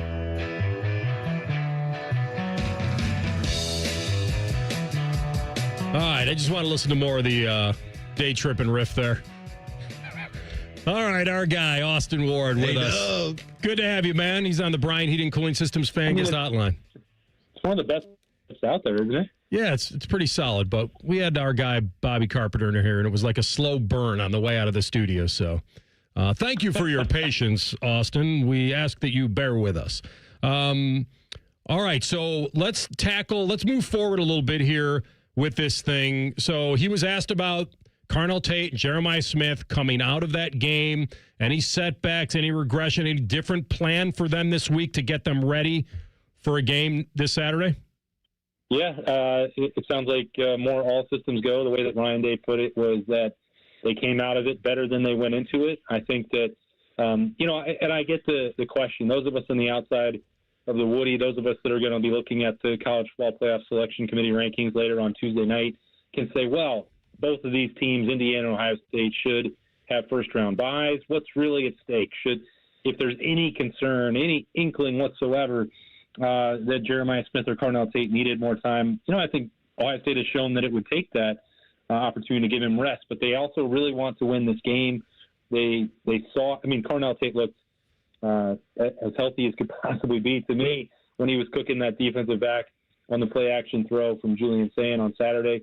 I think that Jeremiah, he's got soreness. Everybody does this time of year, but I don't think any of them have concerns really about carrying that into Saturday night and trying to accomplish something that they've not done with Ohio State, that nobody on this roster has done in terms of winning a Big Ten championship and playing the number 2 team in the country. So, I think you may save a few reps at times on the practice field. The Buckeyes will be out there about an hour and a half or so in the Woody this afternoon. But I don't think there's any concern about it, and I don't think there's not going to be any discussion about sitting them down on Saturday at 8 o'clock. All right, Austin, you were in the room today when the question popped up about the old power outage that happened on Saturday, and AR and I were kind of reacting to his response after that. So hit us with your take on that response, but maybe more importantly, some of the body language that you were reading there when he was talking about that situation. Yeah, I guess inkling is the word of the day because I used it in the first answer, and now that was Ryan Day's word as well, that maybe something would be amiss. And so Doug Maurice asked the follow-up question about, what was the inkling? And he said, it's funny how your brain works. And then he theatrically winked. That's, again, not something – I say this all the time. I say it on Day Tripping with you guys. I say it on the beat with Berm. Ryan Day makes no accidents when he's in front of a live microphone, and in this case in front of rolling video cameras. So he certainly did that on purpose. It is not – he expects any of the worst-case scenarios to pop up when he's in the midst of the rivalry. Michigan has proven time and time again that there are no depths that it won't stoop to try and find an advantage. So it did that again. But with the communications going on, Ohio State had wristbands that it was going to use to signal in as a way around that. It was also – and I noticed this on Saturday. I didn't know that the headset communication with the coaches and players was having any issues. So Julian Sayin was going over to the sideline just to get, calls relayed to him from the coaching staff at one point there in the second half. So, more shenanigans, not uncommon. But, there were a lot of pointed comments. It wasn't just that from Ryan Day. He was a little bit more willing to subtly sneak some stuff in about what the Wolverines were doing on Saturday. He talked about wanting to celebrate, the game and enjoy it like men. I don't think that word was chosen by accident either. I agree with you. I think he's let a little air out of the balloon that he wanted to pop on Saturday, and he held his emotion on that, which was smart. And now a couple days later, it's still kind of out there, and you can throw out some of these fun little quips that he has. I love the way they called the game, and I asked you, I think, last week. The recipe was, and you guys tried to ask him if you learned your lesson from last year, and you know what that meant. That means don't coach timid. And then you weren't, I don't know if you were aware of this, but when he was interviewed by Jenny Taft right before kickoff, he said, we're going to attack right out of the gate. He said it like on national TV. Here we go. And he backed it up with the throw deep and then obviously the pick. And then they settled in a little bit. But he was still throwing the ball early fourth quarter up 15 on a very typical, predictable running play, like a 2nd and 11. And he trusts his quarterback. And you heard him today. Where do you think, like he talked about the maturity and all that, the look in his eye. But for him to say today that Julian Sayin is basically night and day from the Texas game is scary if you're an opponent. Yeah, and I think that, those of us that, had an opportunity to watch Julian Sayin in spring practice, I think you can go even further. He has grown up years since the end of August, but that's, doubly true. Might as well be decades by comparison to what we saw throughout spring camp. And I referenced that a couple of weeks ago with you guys, I think, talking about how much Julian has developed on and off the field. And, it was that penultimate spring practice. It's not full go, but it's the Friday before the spring game was it was cold that morning. Some of the ball handling, the ball security was less than ideal. Julian Sayin had to take a couple laps there, and that was, really the fourth practice at that time that we got to watch. Again, that's not everything. There's 15 in total. We saw 5, and it felt like that was day 4 where Lincoln Keynotes had the edge then. And Julian Sayin has attacked every single day. He has gotten better basically every single day. You see it in real time from game to game, week to week. But when you zoom back out and think about where he was in March and April, where all this conversation about the competition being legitimate and that Lincoln Keynote's doing these positive things, or Ohio State maybe wanting to see better communication or command or any other buzzword that the coaching staff would want to use. All that stuff is true. It was not lip service. And I think it makes it all the more remarkable what Julian Sayin has done to continue to grow, to continue to develop trust, to take command of this team and lead it in his own way, because that's not an easy thing to do. And we've seen other quarterbacks at Ohio State, including, think about what we were talking about at this time 2 years ago. That's when Maddie was asking me if the Buckeyes needed to go dip into the portal right after Kyle McCord came up short in the games the last time up in the Big House. So how far things have come and how far Julian Sayin has developed in such a short time is really, really impressive. And, going out there in those short sleeves on Saturday, unfazed, unaffected by the weather, unbothered by the fact that he made a big-time mistake early on with that interception, and just, California cool, went right back out there, and everything he did after that, you're not going to see many quarterbacks respond to adversity in snow on the road, playing in a rivalry game, throwing an interception, and then being basically perfect from there on out. That's as rare as it could possibly be. Hey, if you want me to start the portal stuff again, I can gladly open that can up and ask you, hey, do you think they're going to want to pair Nick Marsh with Jeremiah Smith and Chris Henry next year since he hit the portal for Michigan State? Hey, real quick, I do want to ask you this before we let you go.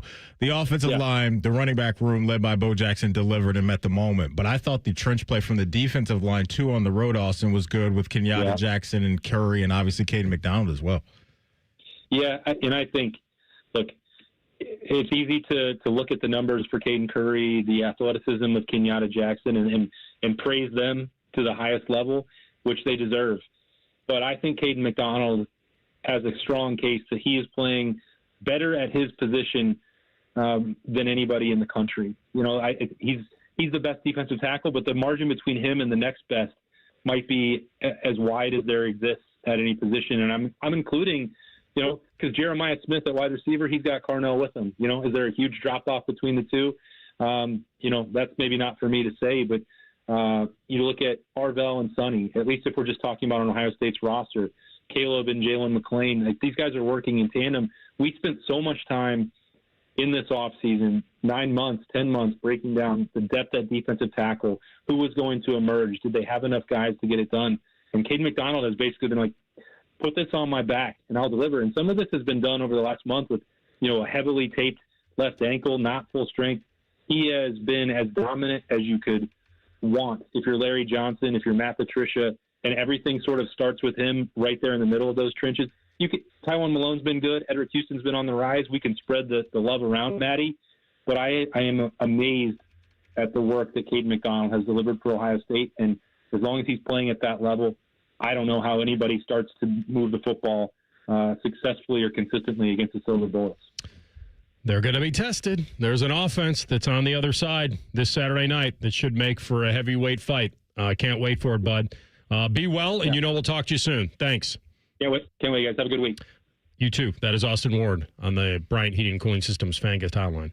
All right, we're going to come back with Tell the Truth and wrap it up next. Rothman and Ice and the Fan. The only workplace in America to participate in the Doorknob Fart Game. And we also play office basketball and sometimes do radio. The Fan, Ohio sports destination. Get your furnace fixed fast. Call Care Heating and Cooling. 1-800-COOLING. I love a good Hollywood casino party. Scotty Vegas here, and there are so many reasons to party on Sunday, December 7th with us.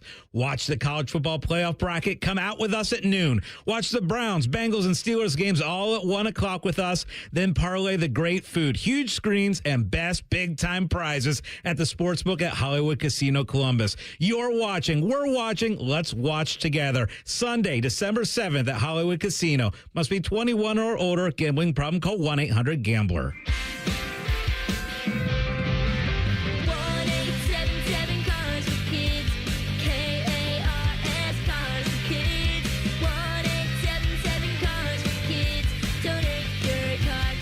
Call 1-877-CARS-FOR-KIDS to reach a friendly live agent. Donation's super easy, and your car can be picked up as soon as tomorrow. Call us now, 1-877-CARS-FOR-KIDS. Donate your car today. It's our last chance to donate for 2025. At Great Lakes Hyundai, the savings are so good. You know the savings are so good. You know the savings are so good. Great cars, great deals, Great Lakes Hyundai. The savings are so good. You know the savings are so good. You know the savings are so good. Great Lakes Hyundai of Dublin. You know the savings are so good. Great Lakes Hyundai of Columbus. Good. GLakesHyundai.com. Okay, Santa, pre-flight checklist time. Nice list? Check. Naughty list? Check. Meyer shopping list? Oh, Blixen's bells. All good. I've got the Meyer app right here. Okay, let's see. Sugar, spice? Gingerbread is nice. Candy, ham, crackers? Boy, Meyer has fa-la-la-la low prices on it all. And a few dozen cookies, just to be safe. Good call, big guy. Order sent. Just in the St. Nick of time. Bring more good to life with the seasonal savings at Meyer. I'm Leslie from Pella Columbus. And I'm Wilson from that other window place. One of our specialties here at Pella, Wilson, is getting rid of old, smaller windows with no view and replacing them with huge, beautiful windows that can change the look and feel of your home. We tried that once, but we cut the hole a bit too big, so we had to put in a garage door instead in their dining room. Wilson. Didn't improve the view, but they do have a drive-through now, so you're welcome, Gruball family. Get the windows that can change the look and feel of your home at PellaColumbus.com. From military life to a rewarding career in IT, kickstart your new journey in a matter of months in the fields of IT and cybersecurity, including AI. Learn more at mycomputercareer.edu/CWP. Financial aid is available for qualified students, including VA benefits. Men, it's the holidays, a time of love and joy. But if you suffer from erectile dysfunction, the season can be tough on you. This is Jeff for Tri-State Men's Health, and if you and your partner are experiencing struggles because of ED, change it up this year. Give the best gift you can give to the one you love by treating your ED and restoring your relationship. At Tri-State Men's Health, we're experts in treating ED, and as a Promedic restorative health practice, we've literally seen countless thousands of relationships renewed across the nation. Plus, with treatments having success rates well over 90%, coupled with many treatment options, we can likely find the right one for you. You may even find you're performing like you haven't in years. So call us and give your partner the best gift you can give this season. A renewed, restored relationship. Your first visit is only $99 and includes blood work, a medical consult, and if medically advised, a test dose. And if that test dose doesn't work in our office, your visit is free. Call 800-900-9654 or go to tristatemenshealth.com. We have 2 convenient locations in the area to serve you in Hilliard and Westerville. In the old days when people lived to be 40, you only had one option for listening to your favorite show. But now, ooh, baby, radio, podcast, the Fan app, and YouTube, just to name a few, live or on demand. You have no excuses. The Fan. All your favorite fan shows are available when you want them. Head to 971thefan.com and hit that subscribe button. The Fan, Ohio sports destination. Matty was a big Browns fan. Scratch that, we mean he's a big fan of the former Browns. The Baltimore Ravens. This is Rothman and Ice. Take it away, Ice. Guys, we're always in life going to get to that point to where things aren't working the same. We're not feeling the same. We don't have the energy that we used to.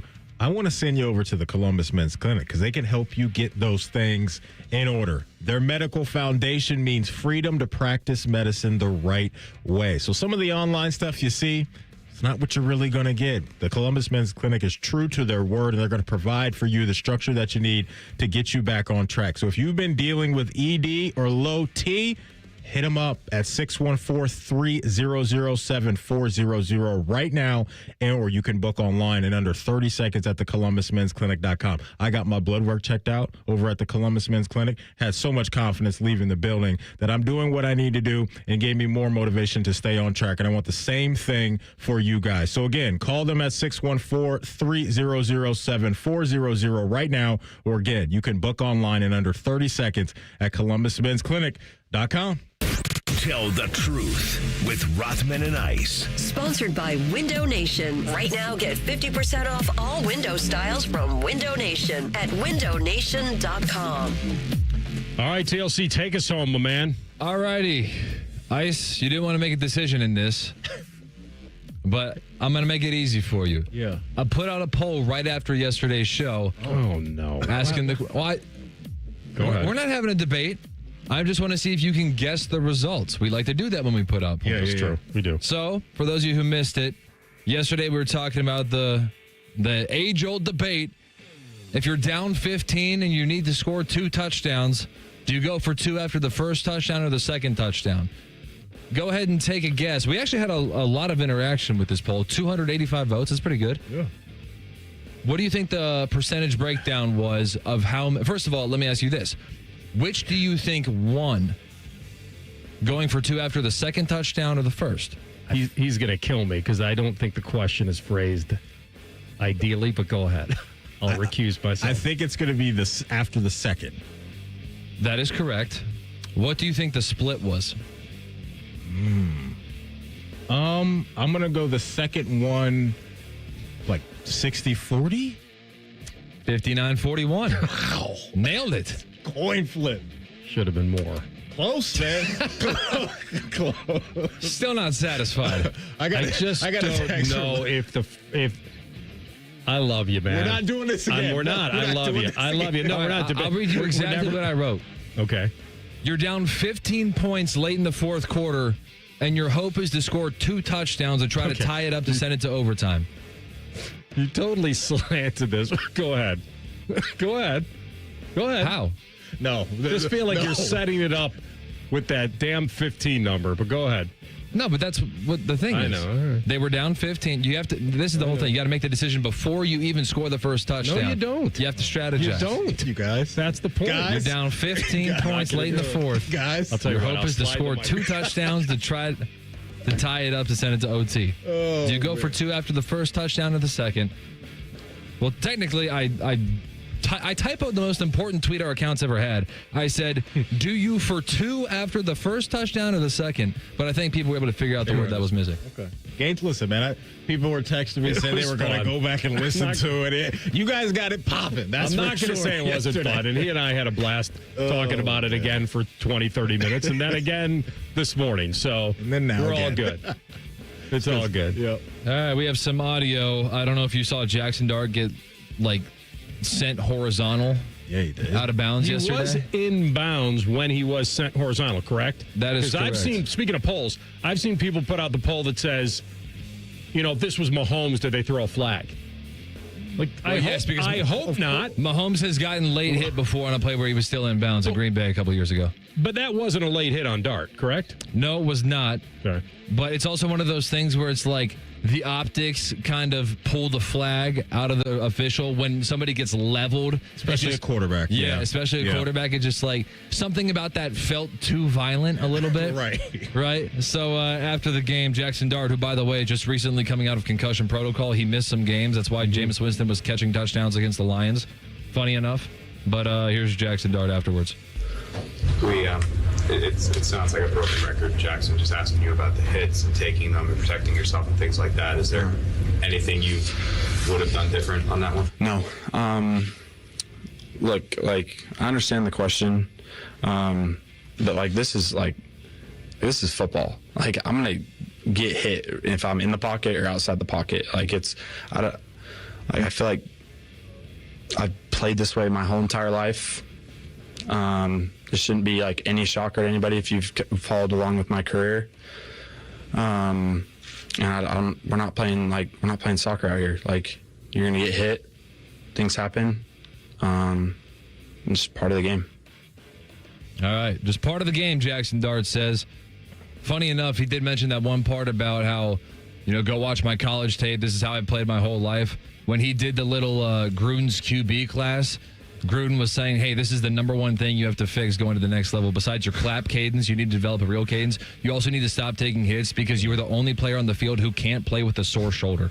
I hear what he's saying, and I respect it as a football player, right? I get that, but he does probably need to tone it down, right? Because they're clearly going to want him around for years and years, and I think he's got the talent to succeed in the NFL. And so whether it's learning from a baseball player on how to slide or just watching somebody in the NFL that's been doing a good job of getting away from pressure and taking big hits, that's just what he's got to learn. And also, too, like Jackson, take it easy, big dog, because there's a lot of money going around the quarterbacks in the NFL, and you want to be around to get you one of those bags. It's the ultimate respect that he's that tough.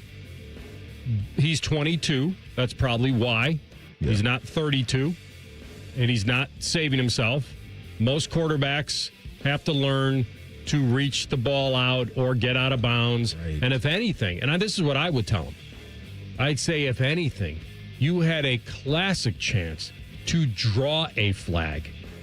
Like to draw one. Not just try to run to the pylon. Do I admire him on a 2nd and 13 with his team down 10 early in the game and him racing down the sidelines to try to get a first down? Yeah, I respect that. Yeah. But if he takes a half a step out of bounds, it's not 4th down. It was 2nd down. It would have been 3rd and an inch. Step out of bounds, and two things happen. You don't get hit, or you get hit and you draw a flag. Both things are good. For sure. That's what I would tell him. And one more for Tell the Truth. Is Bobby coming on tomorrow? Like, if I text him and say, like... Good question. He'll be back tomorrow. If I text him, is he going to be like... I did my quota. I just gave you 2 segments my yesterday. Quota for the week with you need me on again? My guess is he'll be my back. co-host in your show? My guess is he'll be back tomorrow. Hey, before we go... But not in studio. If you missed anything from our show, you can always catch up wherever you get your podcast. All you have to do is type in Rothman and Ice. Everything we do from noon to 3 will be waiting there for you. Subscribe to the podcast as well. Bet365 is the sponsor of the Rothman and Ice podcast. Coming up next, Common Man and Timmy take you to 6 o'clock. Do not move. We will be back tomorrow on a Hockey and Hounds Wednesday and a lot more. Thanks for listening. Rothman and Ice on the Fan. T-Bone and Tyvis are everything you want in a delicious breakfast. Lots of empty calories, no nutritional value. Weekday mornings from 6 to 9.